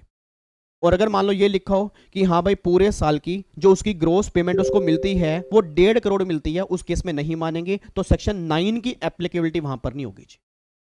और दूसरा केस, एक बात और बताओ जी, आप में से किसने नाम सुना हुआ है पीजीबीपी का, सॉरी पीजीबीपी कह रहा हूं, पबजी का मुंह से पीजीबीपी निकल रहा है, पबजी का। अब सोच के बोलना सर आर पबजी है, आर मान लो पबजी है, अब सोच के बोला पबजी जो है वो इंडियन गेम तो है नहीं, फॉरेन गेम है। अब कितने लाखों सब्सक्राइबर होंगे उस गेम के? और यूट्यूब है, कितने लाखों सब्सक्राइबर होंगे जी। ऑन इंस्टाग्राम है, कितने लाखों सब्सक्राइबर होंगे। बट प्रॉब्लम क्या है, कई ऐसी फॉरेन कंपनी ऐसी हैं जिनके इंडिया में इतने लाखों सब्सक्राइबर हैं बट फिर भी वो इंडिया में टैक्स पे ही नहीं करती। अब गवर्नमेंट ने उसे कवर करने के लिए क्या किया, नेक्स्ट पॉइंट पढ़ना जी। नेक्स्ट पॉइंट में लिखा हुआ है systematic and continuous soliciting of business activity और engaging in interaction with user in India. और क्या कहना चाह रहे हैं, the number of user should be at least 3 lakh. अब सोच के बोलना आर पबजी के क्या 3 लाख यूजर नहीं होंगे? नालायकों, आप ही मेरे ख्याल से आपके आस पड़ोस के 3 लाख लोग हो जाएंगे, 3 करोड़ से ऊपर उसके यूजर होंगे। तो गवर्नमेंट कह रही है भाई साहब अगर आपके इंडिया में यूजर 3 करोड़ से ऊपर है, सॉरी 3 लाख, अगर आपके इंडिया में यूजर 3 लाख से ऊपर है तो जो भी वहां से तुम्हें इनकम आएगी, income deem to be arise in India बन जाएगी और तुम्हें इंडिया में टैक्स पे करना पड़ेगा। आप सोच के बोलना क्या बिल्कुल जेन्युइन लॉ बनाया? नहीं बनाया, बहुत जेन्युइन लॉ बनाया, बट हाँ प्रैक्टिकल लाइफ में इस लॉ को अप्लाई करवाने में थोड़ी बहुत दिक्कत आ सकती है, बट प्रैक्टिकल लाइफ हमारे अभी किसी काम की नहीं है। हमारे काम का यह कि अगर एग्जाम में क्वेश्चन बन जाए तो हम आंसर क्या देके आएंगे। ठीक है, तो सिंपल सा मैं दोबारा बोल रहा हूं, सिंपल सा क्या निकल के आ रहा है, पहला पॉइंट बस ये निकल के आ रहा है जी कि अगर मान लो किसी फॉरेन कंपनी का सॉफ्टवेयर आपने डाउनलोड किया, ठीक है जी, तो अगर आपने पेमेंट किया और उस फॉरेन कंपनी को पेमेंट मिल रही है पूरे साल में एग्रीगेट कम से कम 2 करोड़ से ज्यादा, तो उस केस में सेक्शन 9 की एप्लीकेबिलिटी होगी, उसको इंडियन इनकम मतलब उसको इंडिया में टैक्स पे करना पड़ेगा। फिर दूसरा गवर्नमेंट कह रही है कि अगर मान लो कोई बाहर की वेबसाइट है, बाहर की कोई गेम है, बाहर का कोई चैनल है, उसके इंडिया में यूजर अगर 3 लाख से ज्यादा होंगे तो जो भी वहां से इनकम आएगी, income deem to be arise in India बन जाएगी, उसको बोलेंगे significance economic presence in India, उस इनकम पे वो टैक्स पे करेगा। और ये अमेंडमेंट मेरे हिसाब से आपके एग्जाम में जरूर बन सकती है, रीजन बिंग क्योंकि यहाँ पे दोनों में लिमिट आ रही हैं और ये लिमिट आपको याद करना बहुत जरूरी है। अब फटाफट जितने बच्चे मेरे सामने बैठे हैं शाबाश यार, प्लीज यार, देखो ऐसे नहीं यार, देखो ऐसे नहीं, देखो विष्णु भगवान का अवतार बन के बैठा है बच्चा, कह रहा है भाई साहब सर बस ऐसे मतलब ऐसे करके, ऐसे नालायक बच्चे हैं कि आराम फरमाते हैं, बिल्कुल ही हंसने की जरूरत नहीं, ना हंसना नहीं, बिल्कुल भी हंसना नहीं, मजाक नहीं चल रहा यहाँ पे, नालायक मतलब हद हो गई। यहाँ पे इतना इंपॉर्टेंट पॉइंट चल रहा है, बच्चा कह रहा है सर मैं तो लेटूंगा थोड़ी देर, अभी मुझे फटाफट से आंसर दो जी, फटाफट से बताओ। 2 केस मैंने बताए हैं, इन 2 केस में क्या होगा, सिग्निफिकेंस इकोनॉमिक प्रेजेंस मानेंगे, फिर जो भी इनकम होगी उसको deem to be arise in India मानेंगे और फिर वो इनकम तुम्हारे हाथ में टैक्सेबल होगी, बस ये बात ध्यान दो जी। एक बच्चा कह रहा है सर ये पॉइंट गवर्नमेंट एनआर के लिए क्यों लेकर आई है, अगर ये एनआर ना हो, इंडिया का रेजिडेंट हो। नालायकों एक बात बताओ, अगर वो रेजिडेंट है फिर तो वैसे ही ग्लोबल इनकम टैक्सेबल है सर, अगर वो रेजिडेंट है फिर तो वैसे ही ग्लोबल इनकम टैक्सेबल है, और अगर ग्लोबल इनकम टैक्सेबल है उस केस में पॉइंट की रिक्वायरमेंट ही नहीं है। ये पॉइंट उस केस में रिक्वायरमेंट है जो लोग नखरे करते थे, जो लोग प्रॉब्लम क्रिएट करते थे कि हम इंडिया में टैक्स पे नहीं करेंगे, और वो लोग कौन है, वो नॉन रेजिडेंट है, वो फिरंगी हैं। तो गवर्नमेंट ने कहा हेलो फिरंगी, हेलो फिरंगी भैया तुम्हारी इनकम भी इंडिया में टैक्सेबल कर देंगे अगर सिग्निफिकेंस इकोनॉमिक प्रेजेंस अगर इंडिया में। अब फिरंगी ने कहा सर एक बात बताना, मतलब मेरा इकोनॉमिक प्रेजेंस इंडिया में कब मानोगे। तो गवर्नमेंट ने कहा 2 केस हैं, देखो पहला केस तो ये है कि मान लो इंडिया में किसी ने तुम्हारा कोई सॉफ्टवेयर डाउनलोड किया, इंडिया में कोई ड्राइवर डाउनलोड किया, इंडिया में कोई फाइल डाउनलोड की और तुम्हें पेमेंट मिल रही है, और तुम्हें पेमेंट पूरे साल की 2 करोड़ से ज़्यादा मिल रही है, तो इट मीन्स तुम्हारा सिग्निफिकेंस इकोनॉमिक प्रेजेंस इंडिया में है, तो आने वाली जो भी इनकम होगी that is income deem to be arise in India, और वो तुम्हारे हाथ में इंडिया में टैक्सेबल होगी। फिर दूसरा गवर्नमेंट ने फिरंगी को बोला, हेलो फिरंगी, तुम्हारे अगर इंडिया में यूज़र हैं, मान लो पबजी के यूज़र हैं, यूट्यूब हो गया, इंस्टाग्राम हो गया, फेसबुक हो गया, इनके लाखों यूज़र्स हैं, तो अगर तुम्हारे इंडिया में यूज़र हैं और 3 लाख कम से कम इंडिया में यूज़र हैं, तो जो भी तुम वहां से इनकम कमाओगे ना, income deem to be arise in India, और तुम्हारे हाथ में टैक्सेबल होगी। तो उसे 2 बातें दिमाग में लेके चलना, जहाँ पे सॉफ्टवेयर डाउनलोड की बात आएंगी, रटने वाला बच्चा ध्यान दे रही, जहाँ पे डेटा डाउनलोड या सॉफ्टवेयर डाउनलोड की बात होगी, वहाँ पे लिमिट आपकी 2 करोड़ रुपए की है, और जहाँ पे सब्सक्राइबर यूजर्स की बात होगी, वहाँ पे यूजर कितने हैं, 3 लाख के यूजर हैं, बस ये बात ध्यान दो जी। बात समझ में आती है जी। तो ये हमारी अमेंडमेंट नंबर 1 है, और पूरे चैप्टर में रेजिडेंशियल स्टेटस में सिर्फ सिंगल अमेंडमेंट है, वो ये वाली आपके सामने है जी। ठीक है, बाकी कोई अमेंडमेंट नहीं है। जो बच्चा दिसंबर 21 तक फुली अपडेटेड है उसको छोड़ के बस एक सिंगल अमेंडमेंट ये वाली है जो आपको एग्जाम के लिए करनी है। डन है जी, कोई दिक्कत तो नहीं है। अब मुझे पता कई बच्चों के पल्ले ही नहीं पड़ रही, और ये वो बच्चे हैं जिन्होंने चैप्टर सही ढंग से नहीं पढ़ा। मैं सही बता रहा हूँ सर, देखो अगर प्रोविजन ही क्लियर नहीं है ना, अगर प्रोविजन क्लियर नहीं है तो मेरे समझाने से भी कुछ नहीं होगा। मैं से बता रहा हूँ, फिर अगर मैं चाहूँ तो 2 सेकंड में अमेंडमेंट खत्म कर दूँ सिर्फ आपको बता के, बट मुझे पता कि आपने काफ़ी टाइम पहले रिवीजन की होगी, तो मैं कोशिश कर रहा हूँ आपको पूरी डिटेल में समझाने की। ठीक है जी, आ जाओ, अब आ जाओ जी। अब ये अमेंडमेंट हमारी खत्म हो चुकी है। अब जो अगली अमेंडमेंट यहाँ पे निकल के आ रही है, अगली अमेंडमेंट है हमारी सैलरी की जी। इधर थोड़ा ध्यान देना, इधर थोड़ा ध्यान दो। अब सैलरी में ना जो अमेंडमेंट आई है वो प्रोविडेंट फंड के इंटरेस्ट में आई है। इस पे थोड़ा सा मेरा टाइम लगेगा, रीजन बिंग क्योंकि यहाँ पे थोड़ी कॉम्प्लिकेशन है, और मैं चाहता हूँ मेरी फैमिली का हर बच्चा भी यहाँ पे ध्यान दे। इधर ध्यान दे, इधर ध्यान दे। सर एक बात मुझे बताना, आपने सैलरी में प्रोविडेंट फंड वाला पॉइंट किया था, क्या कोई बच्चा मुझे रिकॉल करवा सकता है? अगर जितने बच्चे मेरे सामने बैठे हैं, अगर कोई बच्चा मुझे रिकॉल करवा दे, आपने प्रोविडेंट फंड में 3 पीएफ किए होंगे। एक तो आपने किया होगा एसपीएफ, एक आपने किया होगा आरपीएफ, और एक आपने किया होगा यूआरपीएफ। ये 3 पीएफ होंगे। एक आपने पीपीएफ भी किया होगा, जिसको मैंने कहा था कि इसका ट्रीटमेंट हम सैलरी में नहीं करेंगे, इसका ट्रीटमेंट हम करेंगे डिडक्शन में, तो उसकी बात नहीं कर रहा, क्योंकि अमेंडमेंट सैलरी में है। तो या तो पीपीएफ की बात होगी, सॉरी, या तो आरपीएफ की बात होगी, या एसपीएफ की बात होगी, या यूआरपीएफ की बात होगी। अब जो अमेंडमेंट आई है ना, वो यूआरपीएफ में नहीं है, वो अमेंडमेंट है एसपीएफ और आरपीएफ के अंदर। बच्चा कहता है सर क्या अमेंडमेंट आ गई? सर आपने एक अमेंडमेंट तो हमें लास्ट टाइम करवाई थी, आपने कहा था वो 7.5 लाख तक अगर कंट्रीब्यूशन होगा तो फिर तो कोई दिक्कत नहीं, अगर 7.5 लाख से ऊपर होगा तो फिर वो टैक्सेबल हो जाएगा। तो क्या उसी अमेंडमेंट की बात कर रहे हो क्या? आंसर इज नो, यहाँ पे उस अमेंडमेंट की बात नहीं कर रहा। अब सुनो यहाँ पे अमेंडमेंट कौन सी आई है। यहाँ पे अमेंडमेंट ये है कि जो भी एम्प्लॉई ने कंट्रीब्यूशन किया एसपीएफ में या आरपीएफ में, तो जो भी उसके ऊपर इंटरेस्ट आएगा ना, उसकी टैक्सेबिलिटी में चेंज आ गया। एक बार मैं दोबारा बोलूंगा, एक बार फिर बोलूंगा, एक बार फिर बोलूंगा। इट मींस अगर एम्प्लॉई ने एसपीएफ में कंट्रीब्यूशन किया या अगर एम्प्लॉई ने आरपीएफ में कंट्रीब्यूशन किया, उसके कंट्रीब्यूशन पे जो भी इंटरेस्ट आएगा उसकी टैक्सेबिलिटी में चेंज आ गया। अब उसकी टैक्सेबिलिटी में क्या चेंज आया, उससे पहले यह हमें पता हो कि पुराना लॉ क्या था जी। आप में से कोई बताएगा एसपीएफ और आरपीएफ के केस में आपने क्लास में क्या पढ़ा था जी? आपको याद कराऊं? याद है? याद है हाँ या ना तो बोल दो, नालायक को याद है। बच्चा कह रहे नहीं है, तो इधर देखो ध्यान से, इधर देखो आपने क्लास में क्या पढ़ा होगा, इधर देखना ध्यान से, याद करो। आपने ना क्लास में ये पढ़ा होगा जी। एक बात मुझे बताओ, आपने क्लास में ये पढ़ा होगा कि अगर कोई स्टैट्यूटरी प्रोविडेंट फंड है, एसपीएफ है, तो उस एसपीएफ में आपने क्या पढ़ा होगा कि अगर कोई एम्प्लॉय कंट्रीब्यूट करेगा तो taxable but eligible for deduction under section 80C। अगर कोई एम्प्लॉयर कंट्रीब्यूट करेगा तो नॉन टैक्सेबल होगा, और जो भी वहां से इंटरेस्ट आएगा वो भी नॉन टैक्सेबल होगा, और जो पैसा मैच्योरिटी पर मिलेगा वो भी क्या होगा, नॉन टैक्सेबल होगा। ये सारी बातें आपने एसपीएफ में की थी। और आपको मैं थोड़ा सा अगर रिकॉल करवा दूं, याद करो एसपीएफ को ना वैसे हम बोलते हैं ई, याद करो एग्जम्प्ट, मतलब एम्प्लॉयर कंट्रीब्यूशन एग्जम्प्ट, उसका इंटरेस्ट एग्जम्प्ट, उसकी मैच्योरिटी एग्जम्प्ट, ये सारी बातें आपने की होंगी जी। और आरपीएफ वाले केस में आपने क्या किया था जी?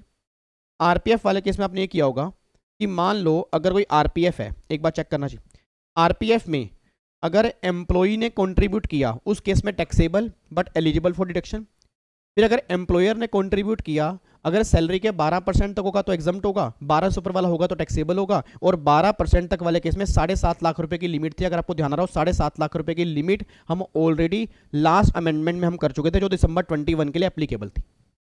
अब जिन बच्चों को 7.5 लाख रुपए की लिमिट ध्यान नहीं आ रही ना, तो एक बार पहले वो अमेंडमेंट कंप्लीट कर लेना, क्योंकि वो लिमिट इस बार की अमेंडमेंट नहीं है, वो लिमिट ऑलरेडी पिछले फाइनेंस एक्ट में आ चुकी थी जो हम कंप्लीट कर चुके थे। तो 12% तक एग्जम्प्ट था और 12% से ऊपर टैक्सेबल था, वहां पे 7.5 लाख रुपए की लिमिट भी थी। उसके बाद फिर अगर मैं इंटरेस्ट की बात करूंगा, तो इंटरेस्ट वाले केस में क्या था कि अगर आरपीएफ से इंटरेस्ट आएगा तो 9.5% तक अगर होगा तो एग्जम्प्ट होगा, अगर 9.5% से ऊपर होगा तो वो एक्सेस वैल्यू जो इंटरेस्ट की होगी वो टैक्सेबल होगा जी। अब जो चेंज आया है ना, जो चेंज आया है वो इस जगह पे आया है। अब जो चेंज है वो इस जगह पे आया है जी। अब ये मत सोचना कि ये लो खत्म हो गया जी, ये लो आज भी है, मैं दोबारा कहूंगा ये लो आज भी है, बट ये लो एप्लीकेबल तब होगा अगर किसी एम्प्लॉई ने प्रोविडेंट फंड में कंट्रीब्यूशन किया है 31 मार्च 2021 तक। इट मींस अगर किसी ने कंट्रीब्यूशन किया 1 अप्रैल 21 से, फिर वो नया लॉ एप्लीकेबल होगा जी। तो सर क्या हमारे एग्जाम में पुराना लॉ भी बन सकता है? आंसर इज यस, बन सकता है, क्योंकि मैं दोबारा कह रहा हूं पुराना लॉ खत्म नहीं हुआ। मतलब जिन जिन लोगों ने, जिन जिन एम्प्लॉई ने कंट्रीब्यूशन किया 1 अप्रैल 21 से पहले, उनके इंटरेस्ट का ट्रीटमेंट आज भी सेम होगा जो आपने पहले किया है, मतलब उसमें कोई चेंज नहीं है। बट अब गवर्नमेंट कह रही है कि अगर कोई पीएफ में कंट्रीब्यूशन करेगा 1 अप्रैल 21 या उसके बाद, उसका ट्रीटमेंट जो होगा वो थोड़ा सा अलग होगा, और कंट्रीब्यूशन का नहीं, उस पर जो इंटरेस्ट बनेगा ना उसका ट्रीटमेंट अलग होगा जी। अब सुनना ध्यान से, मैं कहना क्या चाह रहा हूं। पहली बात तो ये समझो, आपने क्लास के अंदर पढ़ा था कि पीएफ में क्या होता है, एम्प्लॉयर भी कंट्रीब्यूट करता है, एम्प्लॉय भी कंट्रीब्यूट करता है। सीधे होके बैठ जाओ सर, प्लीज सीधे होके बैठ जाओ। रिक्वेस्ट है आपसे हाथ जोड़ के, अगर आप चाहो तो आपके पैर भी पढ़ लूंगा, ठीक है, बट मजाक की बात नहीं सर, क्योंकि ये अमेंडमेंट ऐसी है पूरी जिंदगी लगे रहना, आपको समझ में आएगी नहीं अगर आपने यहाँ पे नहीं समझी। मैं सही बता रहा हूँ सर, बताने वाले ना ऐसे बता के निकल जाएंगे, आपको समझ भी नहीं आएगा ये अमेंडमेंट आई क्या है। तो प्लीज आपसे रिक्वेस्ट है, मैं एग्जाम्पल भी करवा दूंगा, बट उससे पहले समझो अमेंडमेंट आई क्या है जी। एक बात मैंने सोच के बताओ जी, पीएफ में क्या होता है, एम्प्लॉयर भी कंट्रीब्यूट करता है, एम्प्लॉय भी कंट्रीब्यूट करता है, और फिर उन दोनों के कंट्रीब्यूशन को इकट्ठा करके इन्वेस्ट करते हैं और वहां से इनकम आती है। तो आरपीएफ में लिखा था कि अगर वो इनकम 9.5% तक है फिर तो वो एग्जम्प्ट है, अगर वो 9.5 से ऊपर होगी तो एक्सेस वैल्यू टैक्सेबल होगी। और एसपीएफ वाले केस में तो कोई दिक्कत ही नहीं है। एसपीएफ वाले केस में क्या है कि जो भी इंटरेस्ट आएगा वो सारा इंटरेस्ट एग्जम्प्ट होगा। अब सबसे बड़ी प्रॉब्लम ये थी कि भाई साहब लोगों ने क्या करना स्टार्ट कर दिया, लोगों ने टैक्स अवॉइडेंस करनी स्टार्ट कर दी। तो एक बात मुझे बताओ, ये सामने एक बच्चा बैठा है, फॉर एग्जांपल क्या नाम है आपका, राहुल, मान लो बच्चे का नाम राहुल है। अब राहुल के फादर साहब मेरे पास आए, तो राहुल के फादर ने बोला सर कोई टैक्स अवॉइडेंस करने का तरीका बताओ ना, मैं सैलरी क्लास पर्सन, मेरे को समझ नहीं आ रहा मैं टैक्स अवॉइडेंस कैसे करूं। अगर यार इसमें कोई दिक्कत वाली बात ही नहीं है, मैं को बताओ तुम्हें कौन सा पीएफ मिलता है। उसने कहा मुझे ना एसपीएफ मिलता है, मैं गवर्नमेंट डिपार्टमेंट के अंदर हूँ। तो मैंने कहा अगर तुम्हें एसपीएफ मिलता है तो ऐसा करो ना, तुम एसपीएफ में भर भर के कंट्रीब्यूशन करो। अरे मतलब सर एक बात समझा नहीं, एसपीएफ में भर भर के कंट्रीब्यूशन करो, उसका फायदा मुझे क्या होगा। मैं कहा फायदा क्या होगा भाई, जब तुम्हें रिटायरमेंट पर पैसा मिलेगा तो सारा पैसा एग्जम्प्ट हो गया, उसका इंटरेस्ट भी एग्जम्प्ट हो गया। भाई अगर तुम बैंक में एफडी करवाते हो तो एफडी से आने वाला पैसा अदर सोर्स में टैक्सेबल होता है, मतलब अगर तुम किसी को लोन दोगे वहां से इंटरेस्ट आएगा वो भी टैक्सेबल होगा। तो भैया बाकी सारे इंटरेस्ट टैक्सेबल हैं, एसपीएफ में जो कंट्रीब्यूशन है उसका इंटरेस्ट सारा एग्जम्प्ट है। तो मैंने कहा ऐसा करो, तुम भर भर के तुम कंट्रीब्यूशन करो एसपीएफ में। और सेम मैंने बोला आरपीएफ वालों को भी। अब एक फादर के एम्प्लॉई हैं, उनका फंड आरपीएफ का है, मैं कहा अंकल ऐसा करो, मैं कहा अपना आरपीएफ में ना भर भर के कंट्रीब्यूशन करो, क्योंकि जो इंटरेस्ट आपको मिलेगा वो 9.5% तक एग्जम्प्ट होगा और 9.5 से ऊपर टैक्सेबल होगा। और आपका कंट्रीब्यूशन अगर जितना ज्यादा होगा ना उतना 9.5% भी बहुत बड़ा अमाउंट आ जाएगा और वो सारा इंटरेस्ट एग्जम्प्ट हो जाएगा। अब गवर्नमेंट ने देखा ऐसी की तैसी, भाई साहब एम्प्लॉई जो हैं वो तो भर भर के कंट्रीब्यूशन कर रहे हैं, और अगर एम्प्लॉई इतना सारा कंट्रीब्यूशन करेंगे तो सारा इंटरेस्ट हमें एग्जम्प्ट करना पड़ जाएगा। भाई साहब वो तो हमारे बस की बात नहीं है। अब फाइनली गवर्नमेंट ने कहा, सुनो मेरी बात प्लीज, इधर देखना, फाइनली गवर्नमेंट ने कहा सुनो मेरी बात। इट मींस अब अगर कोई एम्प्लॉई एसपीएफ में कंट्रीब्यूट कर रहा है या अगर कोई एम्प्लॉई आरपीएफ में कंट्रीब्यूशन कर रहा है और पूरे साल का कंट्रीब्यूशन अगर 2.5 लाख तक है, एक लिमिट बोलने जा रहा हूं जी, एक लिमिट बोलने जा रहा हूं, एक लिमिट बोलने जा रहा हूं। अगर कोई एम्प्लॉई एसपीएफ में कंट्रीब्यूशन कर रहा है, या अगर कोई एम्प्लॉई आरपीएफ में कंट्रीब्यूशन कर रहा है और पूरे साल का कंट्रीब्यूशन 2.5 लाख तक है, तो जितना भी इंटरेस्ट उस 2.5 लाख तक आएगा ना, वो सारा इंटरेस्ट एग्जम्प्ट होगा। मतलब अब कोई मैं 9.5% की बात नहीं कर रहा जी, मैं दोबारा बोल रहा हूं, अब मैं 9.5% की बात नहीं कर रहा, मैं ये बात कहना चाह रहा हूं कि अगर कंट्रीब्यूशन एम्प्लॉई का 2,50,000 रुपए तक है, तो उस पे आने वाला इंटरेस्ट एग्जम्प्ट है। और अगर कंट्रीब्यूशन 2.5 लाख से ज्यादा है, अगर कंट्रीब्यूशन 2.5 लाख से ज्यादा है, तो जितना इंटरेस्ट एक्सेस वैल्यू पे आएगा ना, वो सारा इंटरेस्ट अब एम्प्लॉय के हाथ में टैक्सेबल हो जाएगा। एक बात सोच के बताओ, एसपीएफ वाले केस में, हेलो इधर देखो, इधर देखो, एसपीएफ वाले केस में पहले सारा इंटरेस्ट एग्जम्प्ट होता था, चाहे एम्प्लॉय का कंट्रीब्यूशन कितना ही क्यों ना हो। बट अब गवर्नमेंट कह रही है विवेक कि अगर एम्प्लॉय कंट्रीब्यूशन करेगा 2.5 लाख तक, तो उसका इंटरेस्ट एग्जम्प्ट है। अगर कंट्रीब्यूशन 2.5 लाख से ऊपर होगा, तो जो एक्सेस वैल्यू पे इंटरेस्ट होगा ना, वो एम्प्लॉय के हाथ में टैक्सेबल हो जाएगा। अब एक बच्चा कहता है सर, तो जैसे इंटरेस्ट पहले आता था, तो वो इंटरेस्ट तो, हाँ जी इधर देखो सर, जो पहले इंटरेस्ट आता था, तो वो इंटरेस्ट तो एम्प्लॉय कंट्रीब्यूशन के ऊपर भी था और एम्प्लॉयर के ऊपर भी था। तो अब जो टैक्सेबिलिटी की है, तो क्या वो एम्प्लॉय कंट्रीब्यूशन की है? Answer is yes. It means government ये बात कह रही है, सर आज एम्प्लॉयर अगर कंट्रीब्यूट करेगा, वो तो सोच समझ के करेगा ना, क्योंकि वो तो तुम्हारा एम्प्लॉयर है, वो तो है नहीं पागलों की तरह कंट्रीब्यूशन करता रहेगा। तो गवर्नमेंट कह रही है भाई साहब, ये मतलब नहीं है कि तुम जितना मर्जी कंट्रीब्यूशन करो, हाँ तुम्हें जितना मर्जी कंट्रीब्यूशन करना है करो, बट अगर वो 2.5 लाख तक होगा तो उसका इंटरेस्ट एग्जम्प्ट करेंगे। अगर कंट्रीब्यूशन 2.5 लाख से ऊपर है, तो एक्सेस वैल्यू पे जो इंटरेस्ट होगा ना, वो तुम्हारा इंटरेस्ट अब हम टैक्सेबल कर देंगे। सर अगर मान लो एम्प्लॉयर ने कंट्रीब्यूशन किया, तो उसके इंटरेस्ट का ट्रीटमेंट क्या होगा? उसके इंटरेस्ट का वही ट्रीटमेंट होगा जो अभी तक आप करते आ रहे। एसपीएफ वाले केस में एग्जम्प्ट होगा, और आरपीएफ वाले केस में वो 9.5% की बात आएगी। तो मेन गवर्नमेंट ये बात करेगी, हमें दिक्कत है कि जो एम्प्लॉई ये भर के कंट्रीब्यूशन कर रहे हैं ना, उसको हमें रोकना है। और इवन अगर मैं दिखा दूं, गवर्नमेंट ने अमेंडमेंट के टाइम पर यही बात बोली थी कि आज बहुत सारे एम्प्लॉई हैं जो आंखें बंद करके कंट्रीब्यूशन करते जा रहे हैं, सारा इंटरेस्ट एग्जम्प्ट करवाते जा रहे हैं, ऐसे की तैसे उनके काम की ऐसे की तैसे। गवर्नमेंट ने बोल दिया भाई साहब, गवर्नमेंट गुस्से में आ गई सर। गवर्नमेंट कह रही भाई साहब ये क्या मतलब है, मतलब तुम जितना मर्जी कंट्रीब्यूशन करो और तुम्हें सारा इंटरेस्ट एग्जम्प्ट कर दे? नहीं, इट मींस अब अगर तुम कंट्रीब्यूट कर रहे हो, चाहे वो एसपीएफ में चाहे वो आरपीएफ में, एक लिमिट है 2.5 लाख रुपए की। अगर 2.5 लाख तक कर रहे हो पूरे साल में, तो जो इंटरेस्ट तुम कमाओगे वो एग्जम्प्ट है। और अगर वही कंट्रीब्यूशन 2.5 लाख से ऊपर होगा, तो एक्सेस कंट्रीब्यूशन पे जो इंटरेस्ट होगा, वो इंटरेस्ट तुम्हारे हाथ में टैक्सेबल हो जाएगा। ठीक है, और एक बात दोबारा बोल दूं, ये आपका अमेंडमेंट एप्लीकेबल होगी 1 अप्रैल 2021 के बाद। इट मीन हाँ, अगर किसी ने कंट्रीब्यूशन 31 मार्च तक किया है, उस केस में कोई ट्रीटमेंट नहीं है। जो आपने पहले किया होगा वही सेम ट्रीटमेंट एप्लीकेबल होगा। ये उन केस में एप्लीकेबल होगा जो एम्प्लॉई 1 अप्रैल 2021 के बाद कंट्रीब्यूट करेंगे, उस केस में ये लॉ एप्लीकेबल होगा। ठीक है, तो वैसे एग्जाम में नहीं मुझे पता आएगा नहीं आएगा, बट हाँ प्रैक्टिकल लाइफ में ये लॉ बन चुका है। एग्जाम में दोबारा बोल रहा हूँ, एग्जाम के अंदर क्वेश्चन बनेगा तो 9.5% वाला भी लॉ ध्यान में रख के चलना पड़ेगा। रीजन बिंग क्योंकि 31 मार्च तक वही एप्लीकेबल है, और 1 अप्रैल से गवर्नमेंट ने लिमिट बोल दिया 2.5 लाख रुपए की, कि अगर कॉन्ट्रीब्यूशन 2.5 लाख तक होगा तो एग्जाम्प्ट है इंटरेस्ट। अगर कॉन्ट्रीब्यूशन 2.5 लाख से ऊपर होगा तो एक्सेस कॉन्ट्रीब्यूशन पे जो भी इंटरेस्ट बनेगा वो तुम्हारे हाथ में टैक्सेबल होगा। अच्छा और सुनो ध्यान से, अब ये 2.5 लाख की लिमिट जो है ना, ये गवर्नमेंट कह रही है हम ये लिमिट 5 लाख की कर देंगे। मैं दोबारा बोलूंगा, ये जो 2.5 लाख की लिमिट है, गवर्नमेंट कह रही है हम ये लिमिट 5 लाख की कर देंगे। कब? अगर एम्प्लॉयर तुम्हारे साथ में कंट्रीब्यूट नहीं कर रहा। मतलब अगर एम्प्लॉई कंट्रीब्यूट कर रहा है, एम्प्लॉयर कंट्रीब्यूट कर रहा है, फिर तो लिमिट 2.5 लाख रुपए है। बट अगर मान लो एम्प्लॉयर ने कंट्रीब्यूट नहीं किया पीएफ में, और सिर्फ एम्प्लॉई कंट्रीब्यूट कर रहा है, फिर लिमिट हम डबल कर देंगे, फिर लिमिट हम 5 लाख की कर देंगे। तो एग्जाम में क्वेश्चन कैसा बनेगा? एग्जाम में क्वेश्चन बनेगा एम्प्लॉयर एम्प्लॉय दोनों कंट्रीब्यूट कर रहे हैं, उस केस में लिमिट कितनी है? 2.5 लाख रुपए की। एग्जाम में क्वेश्चन बनेगा सिर्फ एम्प्लॉय कंट्रीब्यूशन कर रहा है, एम्प्लॉयर कंट्रीब्यूट नहीं कर रहा, उस केस में लिमिट कितनी है? 5 लाख रुपए की। तो ये सिंपल सी बात निकल के रही कि 2.5 लाख रुपए की लिमिट 5 लाख भी हो सकती है। वो डिपेंड कर रहा है कि एम्प्लॉयर साथ में कंट्रीब्यूट करेगा नहीं करेगा। बात मेरी पल्ले पड़ती है? आओ समझ में आ गया तो अच्छी बात है, नहीं तो कोई दिक्कत वाली बात नहीं है। अभी मैं एग्जाम्पल भी कराऊंगा, उस एग्जाम्पल के बाद और अच्छी क्लैरिटी आएगी गवर्नमेंट कहना क्या चाहती है। इधर देखो ध्यान से, एक बार अमेंडमेंट चेक करो।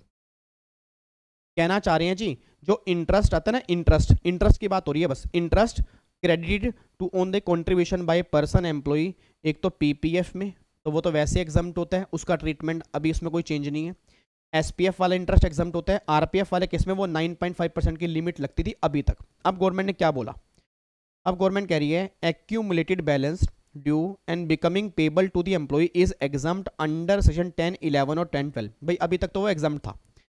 फाइनेंस एक्ट 2021, मेन बात आगे थी, finance act 2021 provided that any interest to the extent it relate to the amount of provident fund contribution exceeding 2,50,000 made by employee, मैं दोबारा बोलूंगा made by employee, फिर बोलूंगा made by employee would be subject to tax। It means अगर employee ने provident fund में contribution किया और अगर वो 2.5 लाख से ऊपर है, उस पर अब टैक्स लगेगा उसके इंटरेस्ट पे। और फिर आगे क्या लिखा है, assume if employee contribution of rupees 4,50,000। अब अगर एम्प्लॉई ने 4.5 लाख रुपए कंट्रीब्यूशन किया, अगर एम्प्लॉई ने 4.5 लाख रुपए कंट्रीब्यूट किया तो 2.5 लाख तक का तो इंटरेस्ट एग्जम्प्ट है, और जो 2 लाख की वैल्यू पे इंटरेस्ट होगा वो टैक्सेबल हो जाएगा। देखो क्या लिखा है जी, the interest on the 2 lakh shall not be exempt. अब वो 2 लाख पे इंटरेस्ट एग्जम्प्ट नहीं होगा। However in case where only the employee is making contribution, मतलब जहां पे एम्प्लॉयर कंट्रीब्यूशन नहीं कर रहा, the provident fund the threshold limit of rupees 2,50,000 would be enhanced to rupees 5 lakh. और अगर मान लो एम्प्लॉय कंट्रीब्यूशन कर रहा है 6 लाख रुपए, तो 1 लाख रुपए जो इंटरेस्ट होगा वो एग्जम्प्ट नहीं होगा, वो टैक्सेबल हो जाएगा। फिर आगे क्या लिखा है जी, thus such amendment would lead to dual account within the provident fund that is taxable as well non taxable. आगे लिखा है it may be noted that interest accrue on contribution to such fund up to 31 March 2021 would be exempt without any limit even if the accrued interest after the due date. It mean सिंपल सी बात निकल कह रहे कि अगर किसी ने कंट्रीब्यूशन 31 मार्च 21 तक कर दिया, उस केस में कोई भी चेंज नहीं है। इट मीन्स अगर कंट्रीब्यूशन आपने 31 मार्च 21 के बाद किया, मतलब 1 अप्रैल से किया, उस केस में ट्रीटमेंट होगा। सर सुनो ना, आप हमें इसका डायग्राम बनवा दो, जैसे आप क्लास में बनवाते थे डायग्राम, उस डायग्राम से ना बहुत आसान हो जाता था। बिल्कुल बनवा दूँ, आप ना हुक्म किया करो, आप हुक्म किया करो, सर ये डायग्राम हमें बनवा दो, मैं बोल दिया करूंगा ओके ठीक है। इधर देखो ध्यान से, तो पहले तो ये समझो अमेंडमेंट क्या है, एक बार दोबारा से क्लियर कर दूं। अमेंडमेंट कंट्रीब्यूशन टैक्सेबल नहीं कर रहे, मैं दोबारा कर रहा हूं, अमेंडमेंट कंट्रीब्यूशन टैक्सेबल नहीं कर रहे, टैक्सेबल कर रहे हैं इंटरेस्ट। और वो भी इंटरेस्ट किसका, जो एम्प्लॉई के कंट्रीब्यूशन पे होगा ना, उसका इंटरेस्ट टैक्सेबल कर रहे हैं। एम्प्लॉयर का नहीं, जो एम्प्लॉई के कंट्रीब्यूशन पे होगा उसके इंटरेस्ट की टैक्सेबिलिटी हो रही है, बस ये बात ध्यान दो। और वो भी कब हो रही है, अगर कंट्रीब्यूशन 1 अप्रैल 21 किया उसके बाद होगा, ये बात ध्यान देना। आपके लिए मैंने एग्जाम्पल भी लिखा हुआ है, इस एग्जाम्पल को भी हम कंप्लीट करेंगे। बहुत बढ़िया एग्जाम्पल है, आपके एग्जाम में सेम क्वेश्चन देखने को बन जाएगा। बट उससे पहले हम एक डायग्राम बनाएंगे, उसके बाद फिर हम एग्जाम्पल करेंगे, तब जाके ये हमारी अमेंडमेंट पूरी कंप्लीट हो जाएगी। ठीक है जी, आओ जी, मैं चाहता हूँ आप मेरे साथ इधर यहाँ पे इसका एक डायग्राम बनाओ। डायग्राम क्या निकल के आ रहा है, आओ जी।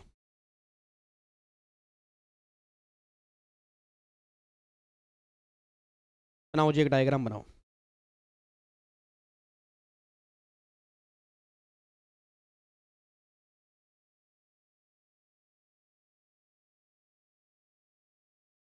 यहाँ लिख दो crux of amendment, crux of amendment. Amendment का क्रक्स क्या निकल के आ रहा है, employee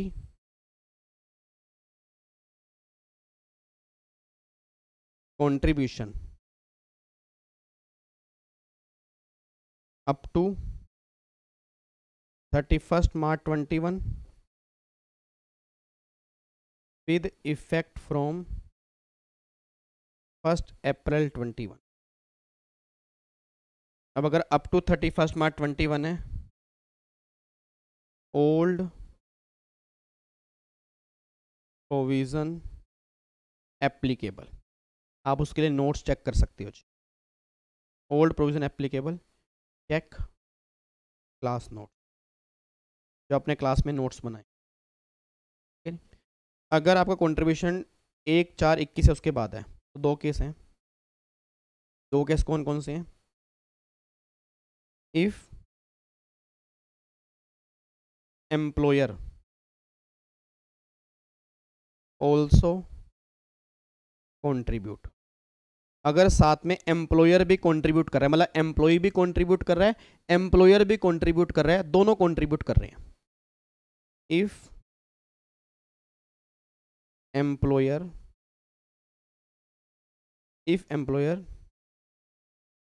does not contribute,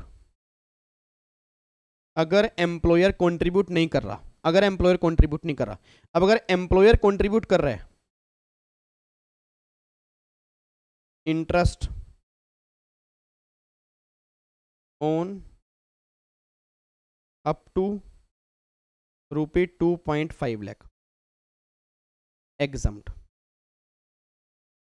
interest on up to ₹2.5 lakh मतलब इंटरेस्ट 2.5 लाख रुपए तक कंट्रीब्यूशन पे एग्जम्प्ट है।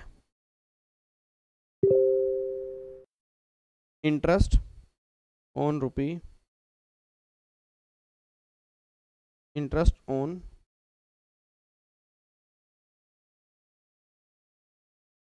इन एक्सेस ऑफ ₹2.5 लाख तो इंटरेस्ट टैक्सेबल। मतलब अगर इंटरेस्ट आपका कंट्रीब्यूशन अगर 2.5 लाख तक है तो उस पे आने वाला इंटरेस्ट अब एग्जम्प्ट है, अगर वो 2.5 लाख से ऊपर है तो इंटरेस्ट वो क्या हो जाएगा, टैक्सेबल। ठीक है नहीं। और अगर एम्प्लॉयर कंट्रीब्यूट नहीं कर रहा तो उस केस में आप लिख सकते हो, क्या लिखोगे आप, limit is ₹5 lakh instead of ₹2.50 lakh. मैं दोबारा बोलूंगा जी, ये पॉइंट कब लगेगा, अगर एम्प्लॉयर कंट्रीब्यूट नहीं कर रहा, इट मींस अगर एम्प्लॉयर कंट्रीब्यूट नहीं कर रहा ना, सिर्फ एम्प्लॉय कंट्रीब्यूट कर रहा है, उस केस में 2.5 लाख की लिमिट कितनी हो जाएगी, 5 लाख रुपए की लिमिट आपकी हो जाएगी। ठीक है नहीं, उस केस में 5 लाख रुपए की लिमिट एप्लीकेबल हो जाएगी। ये प्रैक्टिकली पता है कहाँ पे एप्लीकेबल है, ये प्रैक्टिकली उन जगह पे एप्लीकेबल है जो बड़े बड़े एम्प्लॉइज है, बहुत जो लाखों रुपए की सैलरी कमाते हैं, ये पॉइंट नॉर्मली उस केस में एप्लीकेबल होता है। ठीक है, मैं दोबारा बोल रहा हूँ, मुझे नहीं पता एग्जाम के अंदर बनेगा नहीं बनेगा सर, क्योंकि देखो अगर पेपर टफ बनने के ऊपर आ गया तो एग्जाम के अंदर बन जाएगा, और अगर पेपर टफ नहीं बनाना हुआ तो वो नहीं बनेगा, बट मे बी टफ ना बनना हो तो भी बन जाएगी, क्योंकि अमेंडमेंट है, अमेंडमेंट हमारे एग्जाम के अंदर बन सकती है और इंपॉर्टेंट अमेंडमेंट है एग्जाम के पॉइंट ऑफ व्यू से। ठीक है ना, तो एक बार मैं दोबारा बोल रहा हूँ, मैंने डायग्राम क्या बनाई थी, देखो डायग्राम क्या निकल के आ रहा है। पहली बात तो अमेंडमेंट जो आई है वो सिर्फ एम्प्लॉय के कंट्रीब्यूशन पे आई है, एम्प्लॉयर वाले पे नहीं आई। मतलब एम्प्लॉयर वाले इंटरेस्ट का ट्रीटमेंट सेम एप्लीकेबल होगा जैसे पहले था। उसके बाद एम्प्लॉय कंट्रीब्यूशन भी कब, अगर वो कंट्रीब्यूशन 1 अप्रैल 21 के बाद है जी। इट मींस अगर कंट्रीब्यूशन जो है वो 1 अप्रैल 21 के बाद है, उस केस में अगर वो 2.5 लाख तक है तो उसके ऊपर आने वाला इंटरेस्ट एग्जम्प्ट है, अगर वो 2.5 लाख से ऊपर है तो आने वाला इंटरेस्ट टैक्सेबल है, और अगर सिर्फ एम्प्लॉय कंट्रीब्यूट कर रहा है तो लिमिट आपकी 5 लाख रुपए की हो जाएगी, 2.5 लाख की बजाय। बस ये बात ध्यान दो जी। सर सुनो ना सर, आप ना हमें ना एग्जाम्पल कराओ, आप ना हमें एग्जाम्पल कराओ सर, एग्जाम्पल से ना और क्लैरिटी आती है, पता है आपको, आप हमें एग्जाम्पल करवा दोगे ना फिर हम कभी गलती कर ही नहीं पाएंगे। अच्छा आओ जी फिर एक बार एग्जाम्पल करते हैं। इधर देखो ध्यान से, मैं एग्जाम्पल करवाने जा रहा हूँ जी, अब एक बार यहाँ पे चेक करना जी। इधर देखो, इस एग्जाम्पल को ध्यान देना जी, इस एग्जाम्पल को ध्यान देना, बहुत ध्यान से करना जी, बहुत ध्यान से करना। मिस्टर विनोद, एलो नाम आ गया जी विनोद का जी। विनोद, अरे क्या कहने लग रहा है भाई, अरे छोरे इधर देख ले, अरे भाई रे इधर देख ले भाई, क्या कर रहा है तू, इधर देख ले भाई, अमेंडमेंट हो रही वो तो इंपॉर्टेंट वाली, इधर हाँ शाबाश। बच्चा कह रहा है दो गई सर। मिस्टर विनोद एम्प्लॉय है टाटा लिमिटेड में, एक कंपनी में एम्प्लॉय है। Employer and employee every year contribute 10% of basic salary in RPF. मतलब दोनों कंट्रीब्यूट करते हैं जी, तो अगर दोनों कंट्रीब्यूट करते हैं तो लिमिट आपकी 2.5 लाख रुपए की एप्लीकेबल होगी, बस ये बात ध्यान दो। हेलो भैया, मैं आपको बार बार कह रहा हूं सर, एग्जाम्पल समझ लोगे कभी गलती नहीं करोगे, एग्जाम्पल समझ लोगे अमेंडमेंट में कभी गलती नहीं करोगे। तो ध्यान से देखना, उसने क्या बोला कि एम्प्लॉयर एंड एम्प्लॉय दोनों कंट्रीब्यूट करते हैं 10% सैलरी का पीएफ में। मतलब ये बात तो क्लियर हो गई कि लिमिट आपकी 2.5 लाख रुपए की लगेगी। रीजन, क्योंकि अगर एम्प्लॉयर कंट्रीब्यूट नहीं करता फिर लिमिट 5 लाख रुपए की लग जाती। तो उसने कहा दोनों कंट्रीब्यूट करते हैं तो लिमिट हमारी 2.5 लाख रुपए की लगेगी। कितना कंट्रीब्यूट करते हैं, सैलरी का 10%। फिर वो कह रहा है सैलरी जो है ना मिस्टर विनोद की 50 लाख रुपए की है। अब सोच के बोला, अगर सैलरी 50 लाख रुपए की है तो 5 लाख रुपए तो विनोद कंट्रीब्यूट करता होगा और 5 लाख रुपए ही विनोद का एम्प्लॉयर कंट्रीब्यूट करता होगा। नहीं यार ये बात समझ में, 5 लाख रुपए तो विनोद कंट्रीब्यूट करता होगा और 5 लाख रुपए विनोद का एम्प्लॉयर कंट्रीब्यूट करता होगा। अब जो विनोद का एम्प्लॉयर कंट्रीब्यूट करेगा, शाबाश शाबाश शाबाश, बस बस बस, बहुत बढ़िया जी, वेरी गुड, जबरदस्त, कमाल कर दो जी। जो 5 लाख रुपए विनोद का एम्प्लॉयर कंट्रीब्यूट करता होगा, उस पे जो भी इंटरेस्ट आएगा फुली एग्जम्प्ट होगा जी। मैं दोबारा कह रहा हूं क्योंकि इंटरेस्ट कितना आ रहा है, 8.5%। अब सब जानते हो 8.5% इंटरेस्ट है जी, 8.5% इंटरेस्ट आ रहा है, तो वो सारा का सारा एग्जम्प्ट हो जाएगा ना, क्योंकि एम्प्लॉयर वाले कंट्रीब्यूशन में इन्होंने कोई टैक्सेबिलिटी की बात नहीं की। उसने कहा अगर एम्प्लॉई कंट्रीब्यूट करेगा वहां पे 2.5 लाख रुपए की लिमिट है, तो मतलब एम्प्लॉयर के जो कंट्रीब्यूशन का इंटरेस्ट है वो सेम ट्रीटमेंट पहले वाला होगा, मतलब एग्जम्प्ट है। ठीक है, उसके बाद एक और फिर वो कह रहे हैं सैलरी 50 लाख है, फिर वो कह रहे हैं accumulated balance of the RPF as on 31 March 2021 70 lakh रुपए का बैलेंस है। भाई साहब 31 मार्च 2021 को, 31 मार्च 2021 को 70 लाख रुपए का बैलेंस है जी। अब सोच के बोलना, अगर 70 लाख का बैलेंस है तो इस 70 लाख के बैलेंस पे जो भी इंटरेस्ट बनेगा वो भी एग्जम्प्ट है। यार 9.5% तक इंटरेस्ट तो एग्जम्प्ट है ना, क्या हो गया आपको? मैं आपको बार बार कह रहा हूं सर, आपको मैंने कल भी कहा था सैलरी और रेजिडेंशियल स्टेटस एक बार पढ़ के आना अगर अमेंडमेंट समझ नहीं है तो। और कई बच्चे ऐसे हैं, आज मैया का जगराता दर्शन पाएंगे, आएगी शेरों वाली माता दर्शन पाएंगे, मतलब ऐसे जैसे प्रसाद मिलेगा ना, छोले पूड़ी का प्रसाद मिलेगा नालायक, मतलब पढ़ के कुछ नहीं आए। और कई बच्चे ऐसे हैं जो पहली बार टेक्स्ट पढ़ रहे हैं, अमेंडमेंट देखने के लिए आ गए, चलो कुछ तो देखते हैं, कुछ तो नया होगा जी। सर यहाँ मजे नहीं चल रहे, मैं दोबारा कह रहा हूं, अगर ये आपने पीएफ वाला कॉन्सेप्ट पहले सही ढंग से पढ़ा होगा तभी ये क्लियर होगा, नहीं तो फिर रटने वाली बात होगी। याद करो 9.5% की लिमिट थी तो इंटरेस्ट 8.5% आ रहा, तो एग्जम्प्ट है ना, 8.5% इंटरेस्ट है। तो सोच के बोलना, जो एक्यूमुलेट बैलेंस 70 लाख रुपए का है, इस पे जो भी इंटरेस्ट आएगा वो तो एग्जम्प्ट ही है, क्योंकि गवर्नमेंट ने क्या बोला, ये अमेंडमेंट एप्लीकेबल होगी 1 अप्रैल 2021 से। तो जो भी 70 लाख रुपए का बैलेंस है, इस पे जो 8.5% इंटरेस्ट होगा ये एग्जम्प्ट होगा जी। तो कह रहे हैं हमें ना टैक्सेबल इंटरेस्ट बता दो विनोद के हाथ में कितना होगा जी। अब आओ जी निकालते हैं। पहले तुमको ये बताओ, interest on accumulated balance 70 lakh रुपए का 8.5% कितना आ गया, 5,95,000। अगर मैं कैलकुलेट करूंगा 70 लाख रुपए का 8.5% आएगा जी 5,95,000। ये तो एग्जम्प्ट है, ये तो एग्जम्प्ट है क्योंकि अमेंडमेंट एप्लीकेबल ही नहीं है, 8.5% है, 9.5% तक है तो एग्जम्प्ट है। उसके बाद ये इंटरेस्ट ऑन करंट ईयर। अब एम्प्लॉयर ने कंट्रीब्यूट किया 5 लाख, तो अगर एम्प्लॉयर ने कंट्रीब्यूशन किया 5 लाख रुपए, 8.5% है तो सारा एग्जम्प्ट है क्योंकि 9.5% तक है और सारा इंटरेस्ट एग्जम्प्ट होगा, तो 4,42,500 रुपए। 5 लाख रुपए का 8.5%, 42,500 रुपए का ये इंटरेस्ट एग्जम्प्ट होगा। रीजन, क्योंकि एम्प्लॉयर कंट्रीब्यूशन का है। अब आ जाओ एम्प्लॉय कंट्रीब्यूशन। अब एम्प्लॉय कंट्रीब्यूशन में लिमिट आ चुकी है 2.5 लाख की, तो अगर 5 लाख रुपए उसने कंट्रीब्यूट किया तो 2.5 लाख तक का इंटरेस्ट एग्जम्प्ट है, और 2.5 लाख पे जो इंटरेस्ट आएगा वो टैक्सेबल है।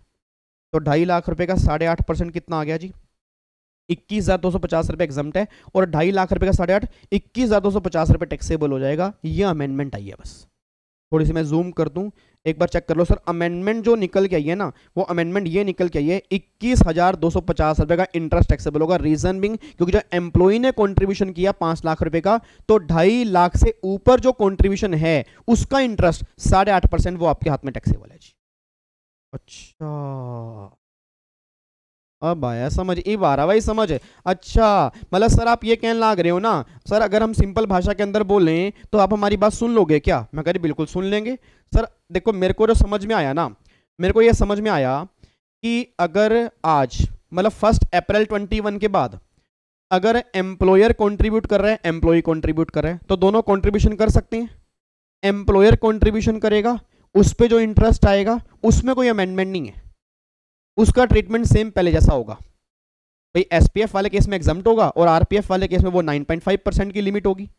और जो एम्प्लॉई कंट्रीब्यूट कर रहा है उसमें अब गवर्नमेंट ने अमेंडमेंट एप्लीकेबल कर दी कि भाई अगर एम्प्लॉई अब अगर कंट्रीब्यूट करेगा 2.5 लाख तक, तो उस पर जो इंटरेस्ट आएगा वो तो एग्जम्प्ट कर देंगे, और अगर कंट्रीब्यूशन 2.5 लाख से ज्यादा किया तो उस पर एक्सेस जो इंटरेस्ट होगा वो हम टैक्सेबल कर देंगे। यस, ये अमेंडमेंट अब आई है। ये अमेंडमेंट अब आई है जी। देखो यहाँ पे वही लिखा हुआ है कि यहाँ पे उसने कंट्रीब्यूशन जो किया वो 2.5 लाख का तक का तो इंटरेस्ट एग्जाम्प्ट कर दिया, और 2.5 लाख से ऊपर का जो इंटरेस्ट था आपके सामने यहाँ पे चेक कर लो जी, वो टैक्सेबल कर दिया जी। ये क्वेश्चन है, मोस्ट इंपॉर्टेंट क्वेश्चन है, एग्जाम के अंदर बन सकता है। और हाँ, जितने कंट्रीब्यूशन का बैलेंस, जितना बैलेंस आपका 31 मार्च तक होगा तो वो तो भैया ऑब्वियस सी बात है सारा इंटरेस्ट एग्जाम्प्ट होगा, उसमें तो पुराना लो एप्लीकेबल होगा, नया लो एप्लीकेबल ही नहीं होगा जी। ठीक है, उम्मीद करूंगा जी मेरी बात आपके पल्ले पड़ गई होगी जी। ठीक है, तो इस बार ये अमेंडमेंट सिर्फ सैलरी में है बस। सर वो 7.5 लाख वाली जो है, 7.5 लाख वाली ना ना ना 7.5 लाख वाली जो अमेंडमेंट है वो तो एम्प्लॉयर के कंट्रीब्यूशन की है। कि अगर एम्प्लॉयर कंट्रीब्यूशन कर रहा है एनपीएस में, अगर एम्प्लॉयर कंट्रीब्यूट कर रहा है आरपीएफ में, अगर एम्प्लॉयर कंट्रीब्यूट कर रहा है सुपर एनुएशन फंड में, वहां तीनों को मिलाकर 7.5 लाख रुपए की लिमिट है, और 7.5 लाख तक एग्जाम्प्ट है, 7.5 लाख के ऊपर टैक्सेबल है, और जो 7.5 लाख से ऊपर कंट्रीब्यूशन होगा उसका इंटरेस्ट भी टैक्सेबल होगा। और याद करो सर, इंटरेस्ट कैसे निकलता है, आपको निकालना सिखाया भी था, याद आ रहा है कुछ, PC divide by 2, PC divide by 2, याद आ रहा है? देखो नालायको, देखो ये वाली अमेंडमेंट, ये देखो जी, PC divide by 2 multiply R, ये TP is equal to PC divide by 2, जो अमेंडमेंट हमने पिछली बार की थी जी, मैंने इसमें भी डाली हुई है। रीजन इसका मैंने क्वेश्चन दिया यहाँ पे, इसका मैंने एक ये वाला क्वेश्चन दिया हुआ है, इसका मैंने क्वेश्चन दिया हुआ है जी।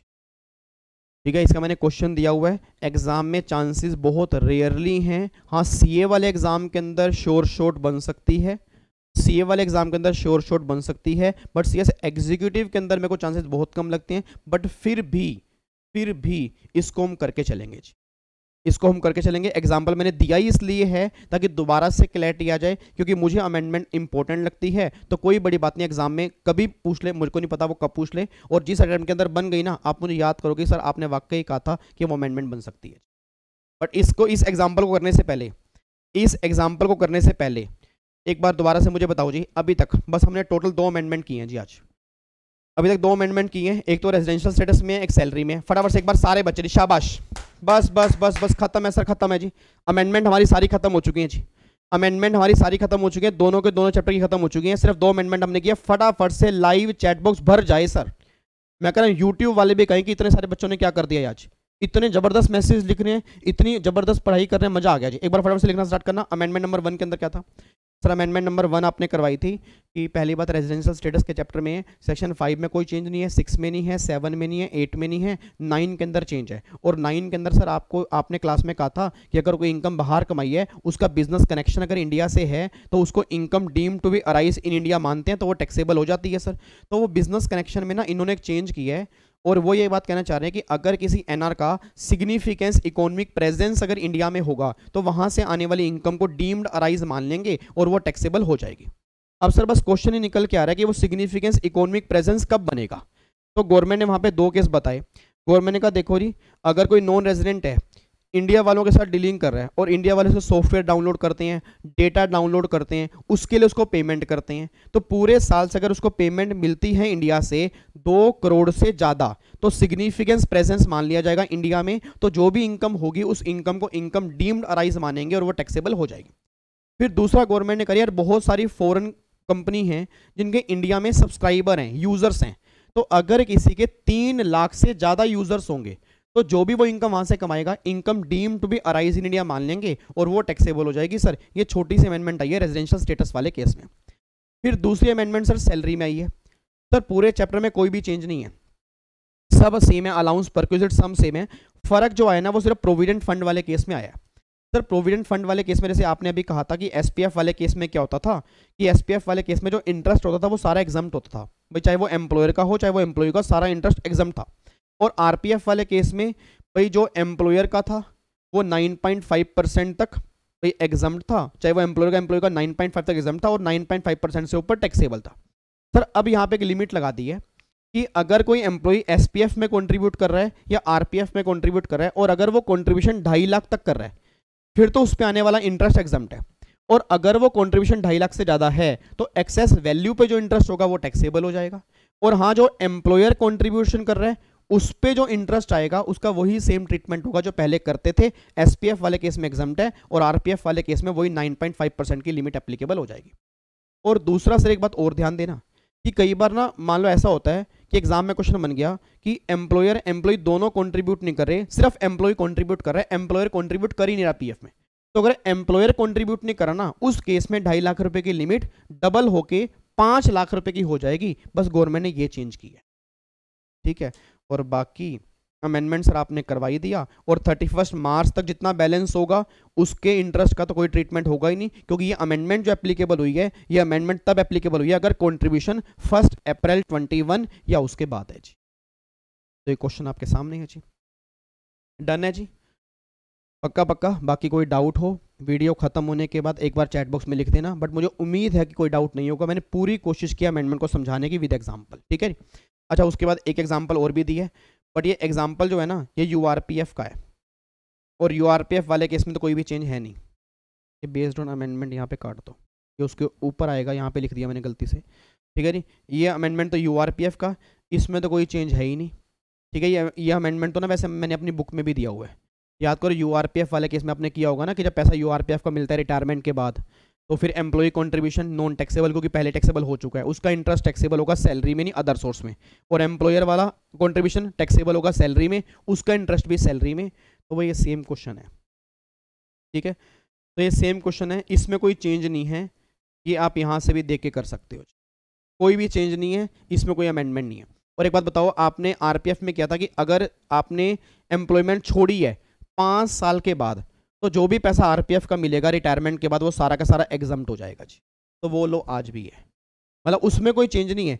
चेंज कहाँ पे है, अगर ड्यूरिंग जॉब कंट्रीब्यूशन कर रहे हैं उसमें चेंज आया, बस। डन है जी, पक्का पक्का क्लियर है जी। लो जी, अब एक बार यहाँ पे आ जाओ जी। ये तो वही है, देखो जी, अगर ये आरपीएफ होता तो ऑब्वियस सी बात, आपने 25 साल के बाद जॉब छोड़ी है उस क्वेश्चन में, तो 5 साल के बाद तो सारा आरपीएफ एग्जम्प्ट है, तो इसलिए फुली एग्जम्प्ट हो जाता जी। ये तो बिल्कुल बेसिक क्वेश्चन है। अब ये अमेंडमेंट 2 है, देखो मैंने लिखा भी हुआ है ऑलरेडी डन। अगर इस अमेंडमेंट को समझना है, मैं दोबारा बोलता हूँ, अगर अमेंडमेंट को समझना है, जो बहुत रेयर बच्चा होगा, क्योंकि आपने अगर दिसंबर 21 में एग्जाम दिए हैं या दिसंबर 21 तक का पढ़ा है, तो ये आपने किया होगा। और अगर नहीं किया तो आपको ये अमेंडमेंट ऑलरेडी मैंने डाली हुई है दिसंबर 21 में, ऑलरेडी मैंने दिसंबर 21 में डाली हुई है। फिर भी एक बार मैं थोड़ा सा आपको रिवाइज करवाना चाहता हूँ, उसके बाद फिर इसका एग्जाम्पल करवा दूंगा, फाइनली पैकअप हो जाएगा। फिर अगली क्लास में, कल की क्लास में अमेंडमेंट हम करेंगे पीजीबीपी की जी, ठीक है जी। अब एक बार यहाँ पे ध्यान दो जी, ये अमेंडमेंट क्या कहती है। इस अमेंडमेंट में पता क्या लिखा हुआ है, इस अमेंडमेंट में लिखा हुआ है, याद करो, अगर कोई एम्प्लॉयर कॉन्ट्रीब्यूशन करता है आरपीएफ में, अगर कोई एम्प्लॉयर कंट्रीब्यूशन करता है सुपर एनुएशन फंड में, अगर कोई कंट्रीब्यूशन करता है एम्प्लॉयर एनपीएस में, इन तीनों को मिला के ना 7.5 लाख रुपए की लिमिट है। और मैंने कहा था देखो, अगर 7.5 लाख तक कंट्रीब्यूशन होगा फिर तो वो एग्जम्प्ट है, अगर 7.5 लाख से ऊपर कंट्रीब्यूशन होगा तो एक्सेस कंट्रीब्यूशन एम्प्लॉय के हाथ में टैक्सेबल हो जाएगा।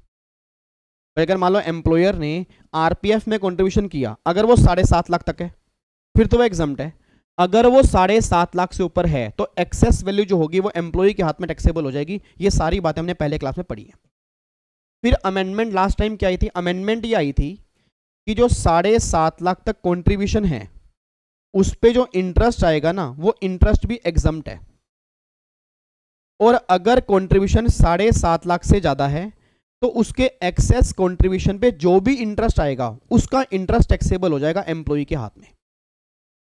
एक बार मैं दोबारा बोलूंगा, एक बार फिर बोलूंगा, एक बार फिर बोलूंगा।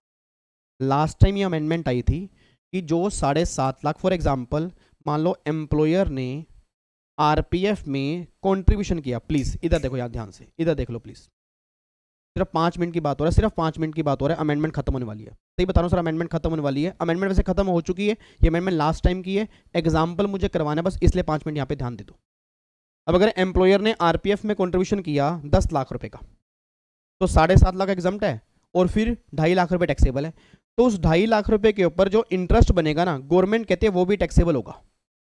अब उस इंटरेस्ट की कैलकुलेशन कैसी होगी, उसके लिए गवर्नमेंट ने एक फॉर्मूला निकाला था, और फॉर्मूला वो क्या निकल के आता है फॉर्मूला था टीपी मतलब taxable perquisite, TP PC divide by 2 multiply R. और मैंने कहा था ये अभी हमारे किसी काम का है नहीं, ये अभी हमारे किसी काम का है नहीं, मतलब हमें जो अभी करना है बस वो ये करना है PC divide by 2 multiply R. अब बच्चा कह रहा है ये होता क्या है, तो ये तो बताओ, ये PC divide by 2 multiply R क्या है। इसको मैंने डिटेल में दिसंबर वाली अमेंडमेंट क्लास में समझाया था और विद एग्जाम्पल समझाया था, एग्जाम्पल भी मैंने वहाँ पे लिया था जी। एक बार दोबारा बता देता हूँ। PC का मतलब होता है जितना कंट्रीब्यूशन, देखो क्या लिखा है, PC means excess contribution for current previous year, मतलब जितना कंट्रीब्यूशन आपने 7.5 लाख से ज्यादा किया, जितना कंट्रीब्यूशन आपने 7.5 लाख से ऊपर किया उसका डिवाइड बाय 2 एवरेज निकाल लो। मतलब अगर 10 लाख रुपए कंट्रीब्यूशन किया जी, अगर एम्प्लॉयर ने एम्प्लॉय के RPF में 10 लाख रुपए कंट्रीब्यूशन किया तो 2.5 लाख रुपए ऊपर है, तो 2.5 लाख रुपए डिवाइड बाय 2 मल्टीप्लाई R। अब ये R का मतलब क्या है, देखो यहाँ पे R का मतलब क्या है, R का मतलब है I divide by F average, I divide by F average. Sir एक बात मुझे बताना, एक बात बताओ, सिंपल है, बिल्कुल सिंपल है, बिल्कुल सिंपल है, बिल्कुल गिरा हुआ उठाना पड़ेगा। मेरा एक सिंपल सा क्वेश्चन है, R का मतलब है I divide by F average.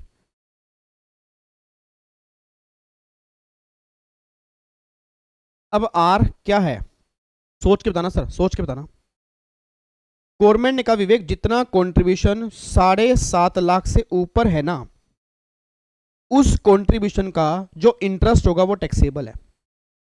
अब हमें रेट निकालना है, रेट, रेट कैसे निकालेंगे, तो गवर्नमेंट ने कहा I divide by F average. I का मतलब क्या है, इन्वेस्टमेंट। सर आप मुझे बताओ, अगर हम नॉर्मल इनकम निकालें, अगर हम रेट निकालते हैं, रेट कैसे निकालते हैं, आपको मैं अगर ये बोलूं कि मैंने पूरे साल में 2 लाख रुपए कमाए, अगर मैंने पूरे साल में 2 लाख रुपए कमाए तो आप क्या करोगे, आप ये देखोगे ना कि पूरे साल में अगर 2 लाख रुपए कमाए तो ओपनिंग कैपिटल हमारी कितनी थी, फिर क्लोजिंग कैपिटल हमारी कितनी है, इन दोनों का एवरेज निकाल के आप क्या करोगे, इतने मतलब इतने एवरेज पे आपने 2 लाख रुपए कमाए तो आप एक रेट निकाल लोगे ना।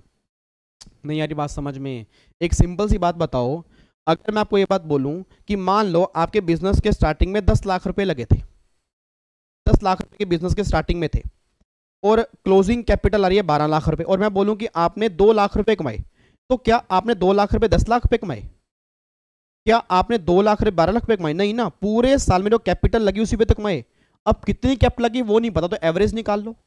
तो एवरेज कैसे निकालोगे, 10 lakh divide by, sorry plus में 12 लाख डिवाइड बाय 2 कितना आ गया, 11 लाख, मतलब आपने 2 लाख रुपए कमाए, 11 लाख रुपए के ऊपर, तो अब रेट निकाल दो ना, वही तो सेम है, वही तो सेम कह रही है गवर्नमेंट, कह रही है भाई साहब ये बताओ कि तुमने इंटरेस्ट कितना कमाया पूरे साल, और जो तुमने इंटरेस्ट कमाया होगा पूरे साल, जितनी तुम्हारी ओपनिंग, मतलब जो तुम्हारा ओपनिंग बैलेंस होगा RPF का और जो तुम्हारा PF का क्लोजिंग बैलेंस होगा उसका एवरेज निकाल के इन्वेस्टमेंट से अपना कैलकुलेशन कर लो, रेट तुम्हारा निकल के आ जाएगा।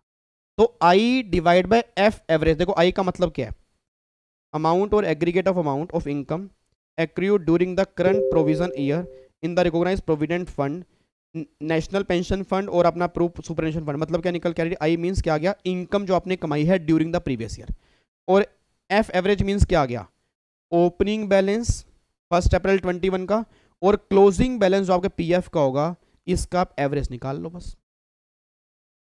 सर नहीं याद ही नहीं आ रहा सर, सही में कुछ नहीं याद आ रहा सर, ये क्या चल रहा है सर, कैसे होगा सर, कैसे होगा सर, ये बताओ आप रिवीजन कब से कराओगे सर, सर रिवीजन कब से करोगे, रिवीजन तो मैं करवा दूंगा ना, को 11 तारीख से रिवीजन स्टार्ट हो रही है, बट 11 तारीख से रिवीजन का मतलब क्या, मतलब आपके, तो तुम्हें को लग रहा है कि आपके हालात उड़े पड़े हैं। अभी आपने दिसंबर में जिन बच्चों का एग्जाम क्लियर नहीं हुए, तो ये बातें तो आपने पहले भी पढ़ी होंगी, ये बातें तो आपने पहले भी पढ़ी होंगी, नहीं पढ़ी बिल्कुल भी। दिसंबर की अमेंडमेंट क्लास जब मैंने डाली थी, मैंने कहा था वो एक बार जरूर देख लेना, आपने देखी थी वो, कई बच्चों ने वो भी नहीं देखी सर, कई बच्चे अमेंडमेंट देखते ही नहीं, पुराना लोग पढ़ते जा रहे हैं, पढ़ते जा रहे हैं, पढ़ते जा रहे हैं, पता नहीं क्या कर रहे हैं वो। इधर देखो ध्यान से, अब चलो छोड़ो, एक बार मैं क्वेश्चन दिखा देता हूँ, एक बार क्वेश्चन दिखा देता हूँ। इस क्वेश्चन को मैं इंपॉर्टेंट मार्क करूंगा जी, चाहे वो CA वाले बच्चे हो, चाहे वो CS वाले बच्चे, चाहे वो CMA वाले बच्चे, सबके लिए मोस्ट इंपॉर्टेंट है, बहुत ध्यान से एक बार क्वेश्चन देखना। क्वेश्चन क्या है, mister X is appointed as a CFO of ABC limited in Mumbai from 1 May 2020। His basic salary है 5,50,000 रुपये per month, he is paid 10% as DA, he contribute 11% of his pay and DA। अब सोच के बोलना, उसके basic पे plus DA का 11% वो कॉन्ट्रीब्यूशन करता है, तो अगर 5.5 लाख रुपये पर मंथ सैलरी है, तो 5.5 लाख अगर पर मंथ सैलरी है, तो उसने 1 मई 2020 को ज्वाइन किया ना, तो 1 मई 2020 मतलब 20-21, 21-22 में तो पूरी सैलरी निकल के आएगी। तो 21-22 में अगर पूरी सैलरी निकल के आएगी तो 5,50,000 मल्टीप्लाई 12, सैलरी आपकी आ रही है 66 लाख रुपए। और इसका डीए कितना निकल के आ रहा है आपका 10%, तो 6,60,000 रुपये आपका डीए निकल के आ रहा है। तो अगर मैं इसका 10% जोड़ दूंगा तो टोटल आ रहा है 72,60,000 रुपये आपका निकल के आ रहा है जी। ठीक है, 72,60,000 रुपये आपका निकल के आ रहा है। और अगर मैं इसका देखूंगा 11% आपने कंट्रीब्यूशन किया है, तो आपने 7,98,600 रुपये कंट्रीब्यूशन किया एम्प्लॉयर ने एम्प्लॉई के आरपीएफ में। क्या कह रहे हो? मैंने सैलरी मई से काउंट क्यों नहीं की? क्वेश्चन तो पढ़ लो, नालायकों क्वेश्चन पढ़ो। वो कह रहा है आपने कंपनी मतलब आपको अपॉइंट किया है 1 मई 2020 को, मतलब प्रीवियस ईयर 2021, बट हमारे एग्जाम के लिए प्रीवियस ईयर कौन सा है? 21-22 ना। तो अगर आप चेक करो प्रीवियस ईयर 21-22 का निकालना है सर, 21-22 में तो पूरे साल ही था, उसने ज्वाइनिंग की है 2021 में, उस साल की अगर मैं सैलरी निकालूंगा फिर मैं मई से निकालूंगा। बट मुझे कैलकुलेशन जो करनी है वो 21-22 की करनी है, और 21-22 के अंदर पूरे 12 महीने हैं। ठीक है, तो सैलरी निकाल ली 66 लाख, 12 से मल्टीप्लाई करके, उसका डीए, इसका 11% उसने कंट्रीब्यूशन किया, तो इतना कंट्रीब्यूशन किया। अब एक बात बताना जी, इतना कंट्रीब्यूशन किया, 7.5 लाख तक तो कंट्रीब्यूशन अलाउड है, 7.5 लाख तक अलाउड है। तो अगर 7.5 लाख तक अलाउड है तो 7,98,600 में 7.5 लाख गए तो 48,600 रुपये, देखो एक्सेस आपने कंट्रीब्यूशन किया 48,600 रुपये। तो PC divide by 2, PC divide by 2 जी, फटाफट से बोल दो पीसी क्या निकल के आ गया, जल्दी बोल दो यार, पीसी क्या निकल के आ गया? जितना कंट्रीब्यूशन 7.5 लाख से ऊपर है। अब जो कंट्रीब्यूशन 7.5 लाख से ऊपर है तो वो कितना निकल के आ गया? 48,600 ना। तो 48,600 डिवाइड बाई 2, तो पीसी डिवाइड बाई 2 कितना निकल के आ गया जी? 48,600 डिवाइड बाई 2 आ गया 24,300 रुपये। अब हमें कुछ नहीं करना, 24,300 मल्टीप्लाई करना है आर, 24,300 मल्टीप्लाई आर, आर कैसे निकलेगा? I divide by F average. अब वो एफ एवरेज कैसे निकालूंगा? आगे पढ़ो जी।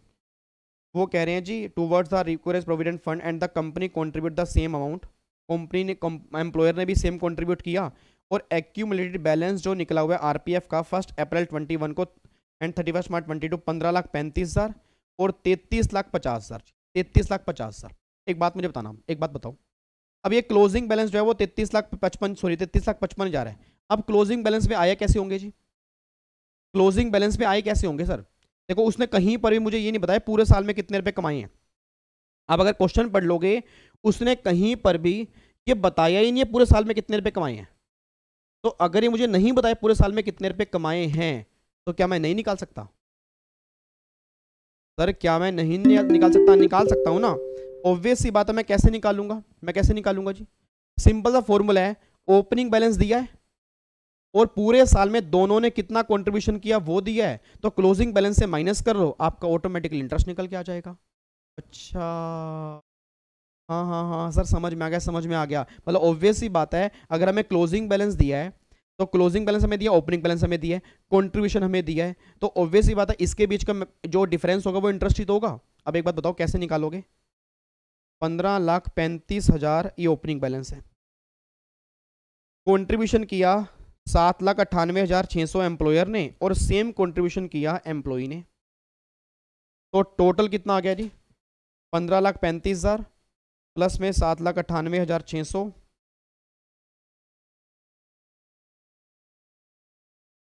प्लस में 7,98,600 और माइनस में अगर मैं कर दूंगा 33,55,000 रुपये, तो माइनस में अगर मैं कर दूंगा क्लोजिंग बैलेंस, तो आप चेक करोगे 2,22,800 रुपये, मतलब आपने इतना इंटरेस्ट कमाया इस साल।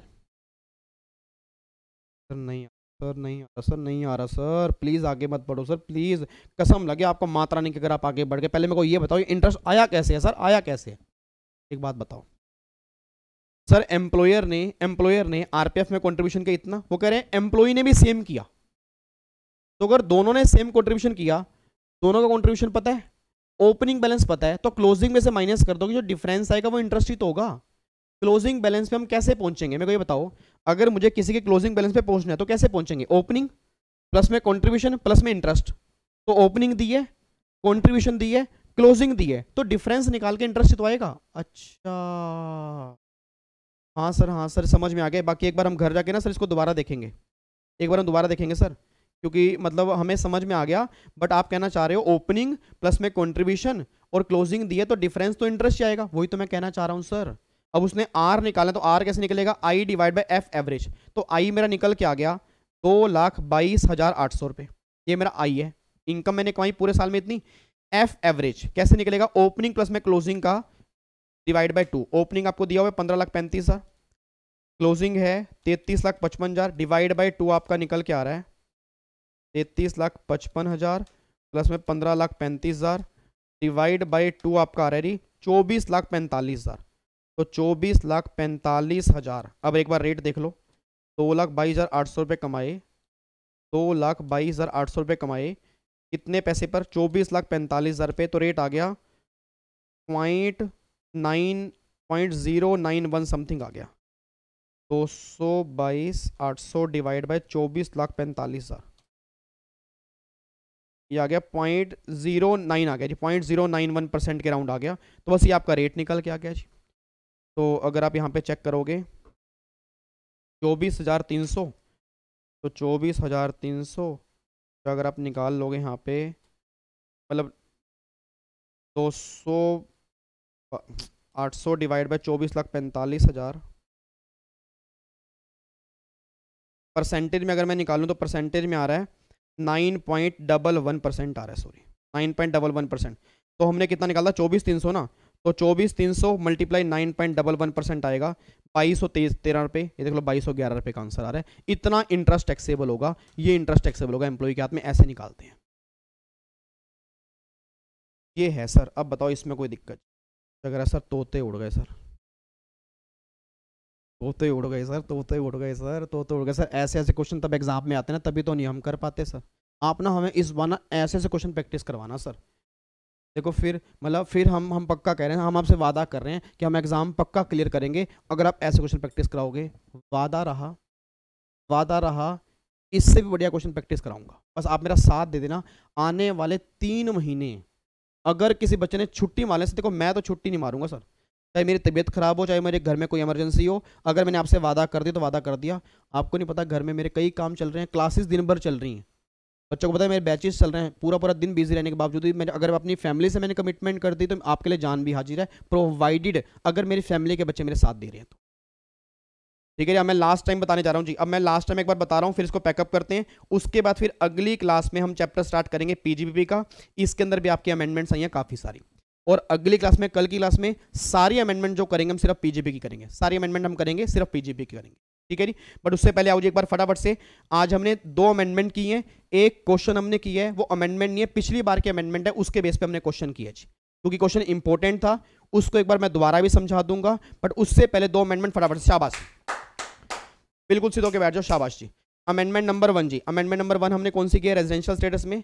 वो ये बात कहता है कि बिजनेस कनेक्शन हम कब मानेंगे, अगर सिग्निफिकेंस इकोनॉमिक प्रेजेंस अगर इंडिया में होगा तो भी हम मान लेंगे बिजनेस कनेक्शन। वो कब मानेंगे? अगर कोई फॉरनर पेमेंट ले रहा है इंडिया से और पूरे साल की पेमेंट ग्रोस रिसीट उसकी कितने से ज़्यादा है, 3 करोड़ से ऊपर है, सॉरी 2 करोड़ से ऊपर है, 2 करोड़ से ऊपर है तो वो इकोनॉमिक प्रेजेंस मान लेंगे, और फिर income deem to be arise in India बन जाएगी। और अगर इंडिया में उसके यूजर्स हैं 3 लाख से ऊपर यूजर्स हैं तो उसको इकोनॉमिक प्रेजेंस मान लेंगे, तो income deem to be arise in India बन जाएगी। ये सारी बातें हमने रेजिडेंशियल स्टेटस में की है। फिर सैलरी वाले केस में किया, आरपीएफ वाले केस में, एसपीएफ वाले केस में अगर एम्प्लॉय कंट्रीब्यूशन करेगा 2.5 लाख तक, उस पे आने वाला इंटरेस्ट एग्जम्प्ट है। अगर वो कंट्रीब्यूशन करेगा 2.5 लाख से ऊपर, उस पे आने वाला इंटरेस्ट टैक्सेबल है। ये अमेंडमेंट सिर्फ एम्प्लॉय वाले केस में आई है। और अगर एम्प्लॉय ही कंट्रीब्यूट कर रहा है, एम्प्लॉयर नहीं कर रहा, तो लिमिट आपकी 5 लाख रुपए की हो जाएगी।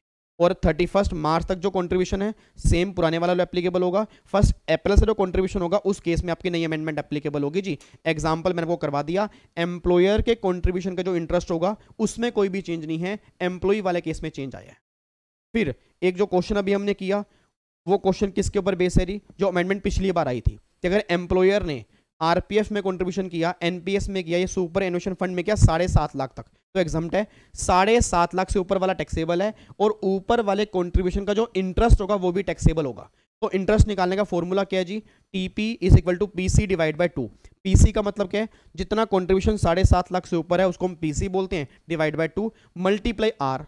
अब आर का मतलब क्या है, रेट। रेट हम कैसे निकालेंगे, income divide by average investment. अब इनकम कैसे निकालेंगे, या तो इनकम हमें दी होगी, अगर इनकम हमें नहीं दी होगी तो हम निकाल लेंगे। इनकम कैसे निकालते हैं जी, ओपनिंग बैलेंस हमें दिया होगा, कंट्रीब्यूशन हमें दिया होगा, इनको जोड़ के क्लोजिंग बैलेंस में से माइनस करके इनकम हमारी आ जाएगी। तो इनकम निकाल लोगे, जैसे मैंने इनकम निकाली, देखो ओपनिंग बैलेंस दिया है, कंट्रीब्यूशन दिया है दोनों का, तो ये दोनों का टोटल नहीं है, दोनों का अलग अलग है, तो ये प्लस में ये प्लस में ये और माइनस में ये मेरा इंटरेस्ट आ गया जी। और एफ एवरेज कैसे निकलेगा, ओपनिंग प्लस में क्लोजिंग डिवाइड बाय 2, तो ओपनिंग दिया क्लोजिंग दिया डिवाइड बाय 2 करके एवरेज निकाल लो। यहाँ से आपका एक रेट निकल के आ गया 9.91%, और ये 24,300 से करके 2211 रुपये का इंटरेस्ट है जो आपके हाथ में टैक्सेबल हो जाएगा। बाकी आपके पास ये नोट्स हैं, आप एक क्वेश्चन एक बार देखना, समझना, कोई दिक्कत आए चैट बॉक्स में डाल देना। कल की अमेंडमेंट क्लास में इसको दोबारा डिस्कस कर लेंगे, बट उम्मीद करूंगा आपको सारी अमेंडमेंट समझ में आ गई होंगी, ठीक है। अच्छा, पिछली अमेंडमेंट क्लास में एक क्वेश्चन मैंने आपको होमवर्क दिया था जी, वैसे वो किसी का डाउट आया नहीं है और मुझे उम्मीद थी कि डाउट आएगा भी नहीं, बट फिर भी एक बार मैं उसको दिखा देता हूँ वो क्वेश्चन था क्या, ये वाला था जी। एक बार देख लो एग्जाम्पल नंबर 4 जल्दी, सिर्फ 1 सेकंड लगेगा, अमेंडमेंट टैग करने जा रहा हूँ। असेसमेंट ये 22-23 है, ड्यू डेट फाइलिंग की 31 अक्टूबर है, आपने रिटर्न फाइल नहीं की 31 अक्टूबर को, एओ ने नोटिस इशू कर दिया 142(1) में, और फर्स्ट यहाँ पे लिखा हुआ है on 1st 23 and ask the assessee to file the return 31st January 23। assessee file the return 31st January और 10 फरवरी। तो पहली बात तो क्या वो रिवाइज कर सकते हैं, आंसर इज नो। वो रिवाइज तभी कर सकते हैं अगर वो 139(4) की रिटर्न हो, 142(1) की रिटर्न को वो रिवाइज नहीं कर पाएंगे। देखो लिखा है जी, द लेट रिटर्न फाइल की है इसके बाद, Therefore can not be revise, क्योंकि रिवाइज वही हो सकती है जो 139(4) के अंदर फाइल की गई हो, और ये रिटर्न 139(4) वाली नहीं है, ठीक है। तो रिवीजन सिर्फ तभी होगी या तो ओरिजिनल रिटर्न है या वो लेट रिटर्न है 139(4) के अंदर। अगर वो किसी सेक्शन दूसरे में रिटर्न फाइल की गई है उसको हम रिवाइज नहीं कर सकते, बस ये बात ध्यान। तो ये सिंपल सा क्वेश्चन था जी। तो फाइनली अब जाके हमारी अमेंडमेंट कंप्लीट हो चुकी है, उम्मीद करता हूँ आपको पल्ले पड़ गई होगी जी। तो एक बार फटाफट से दोबारा से देख लेना, चाहे स्पीड फास्ट करके देख लेना, आई थिंक आपको समझ में आ गया होगा। चलो जी, फिर बाकी मुलाकात करेंगे अब कल शाम को सेम 7 बजे। पीजीपी के अमेंडमेंट के अंदर ज़्यादा मुश्किल नहीं है, सिंपल हैं, बट हाँ इंपॉर्टेंट है, एग्जाम के अंदर बन सकती हैं, ठीक है जी। चलो ओके जी, bye bye, tata, thank you so much, जय हिंद, God bless you, love you, take care, ठीक है। और अपना प्यार दे के जाना, अच्छी लगे तो लाइक जरूर करना, शेयर करना, कमेंट जरूर करना कि आपको अमेंडमेंट कैसी लगी हैं। मैंने पूरी कोशिश की है, अगर आपने सही ढंग से सुनी होंगी तो उम्मीद करूंगा आपको भी समझ में आई होंगी, ठीक है। वैसे अमेंडमेंट ये इतनी बड़ी बड़ी है नहीं, बट मैं चाहता हूँ कि मेरी फैमिली का बच्चा समझे ऐसे कि उसको वाकई फील हो कि यार पता ही नहीं लगा अमेंडमेंट की है, ऐसे लगा कि पहले हमने कब से पढ़ा हुआ है लोग, ठीक है जी। Bye bye, take care, God bless you, love you so much, bye bye.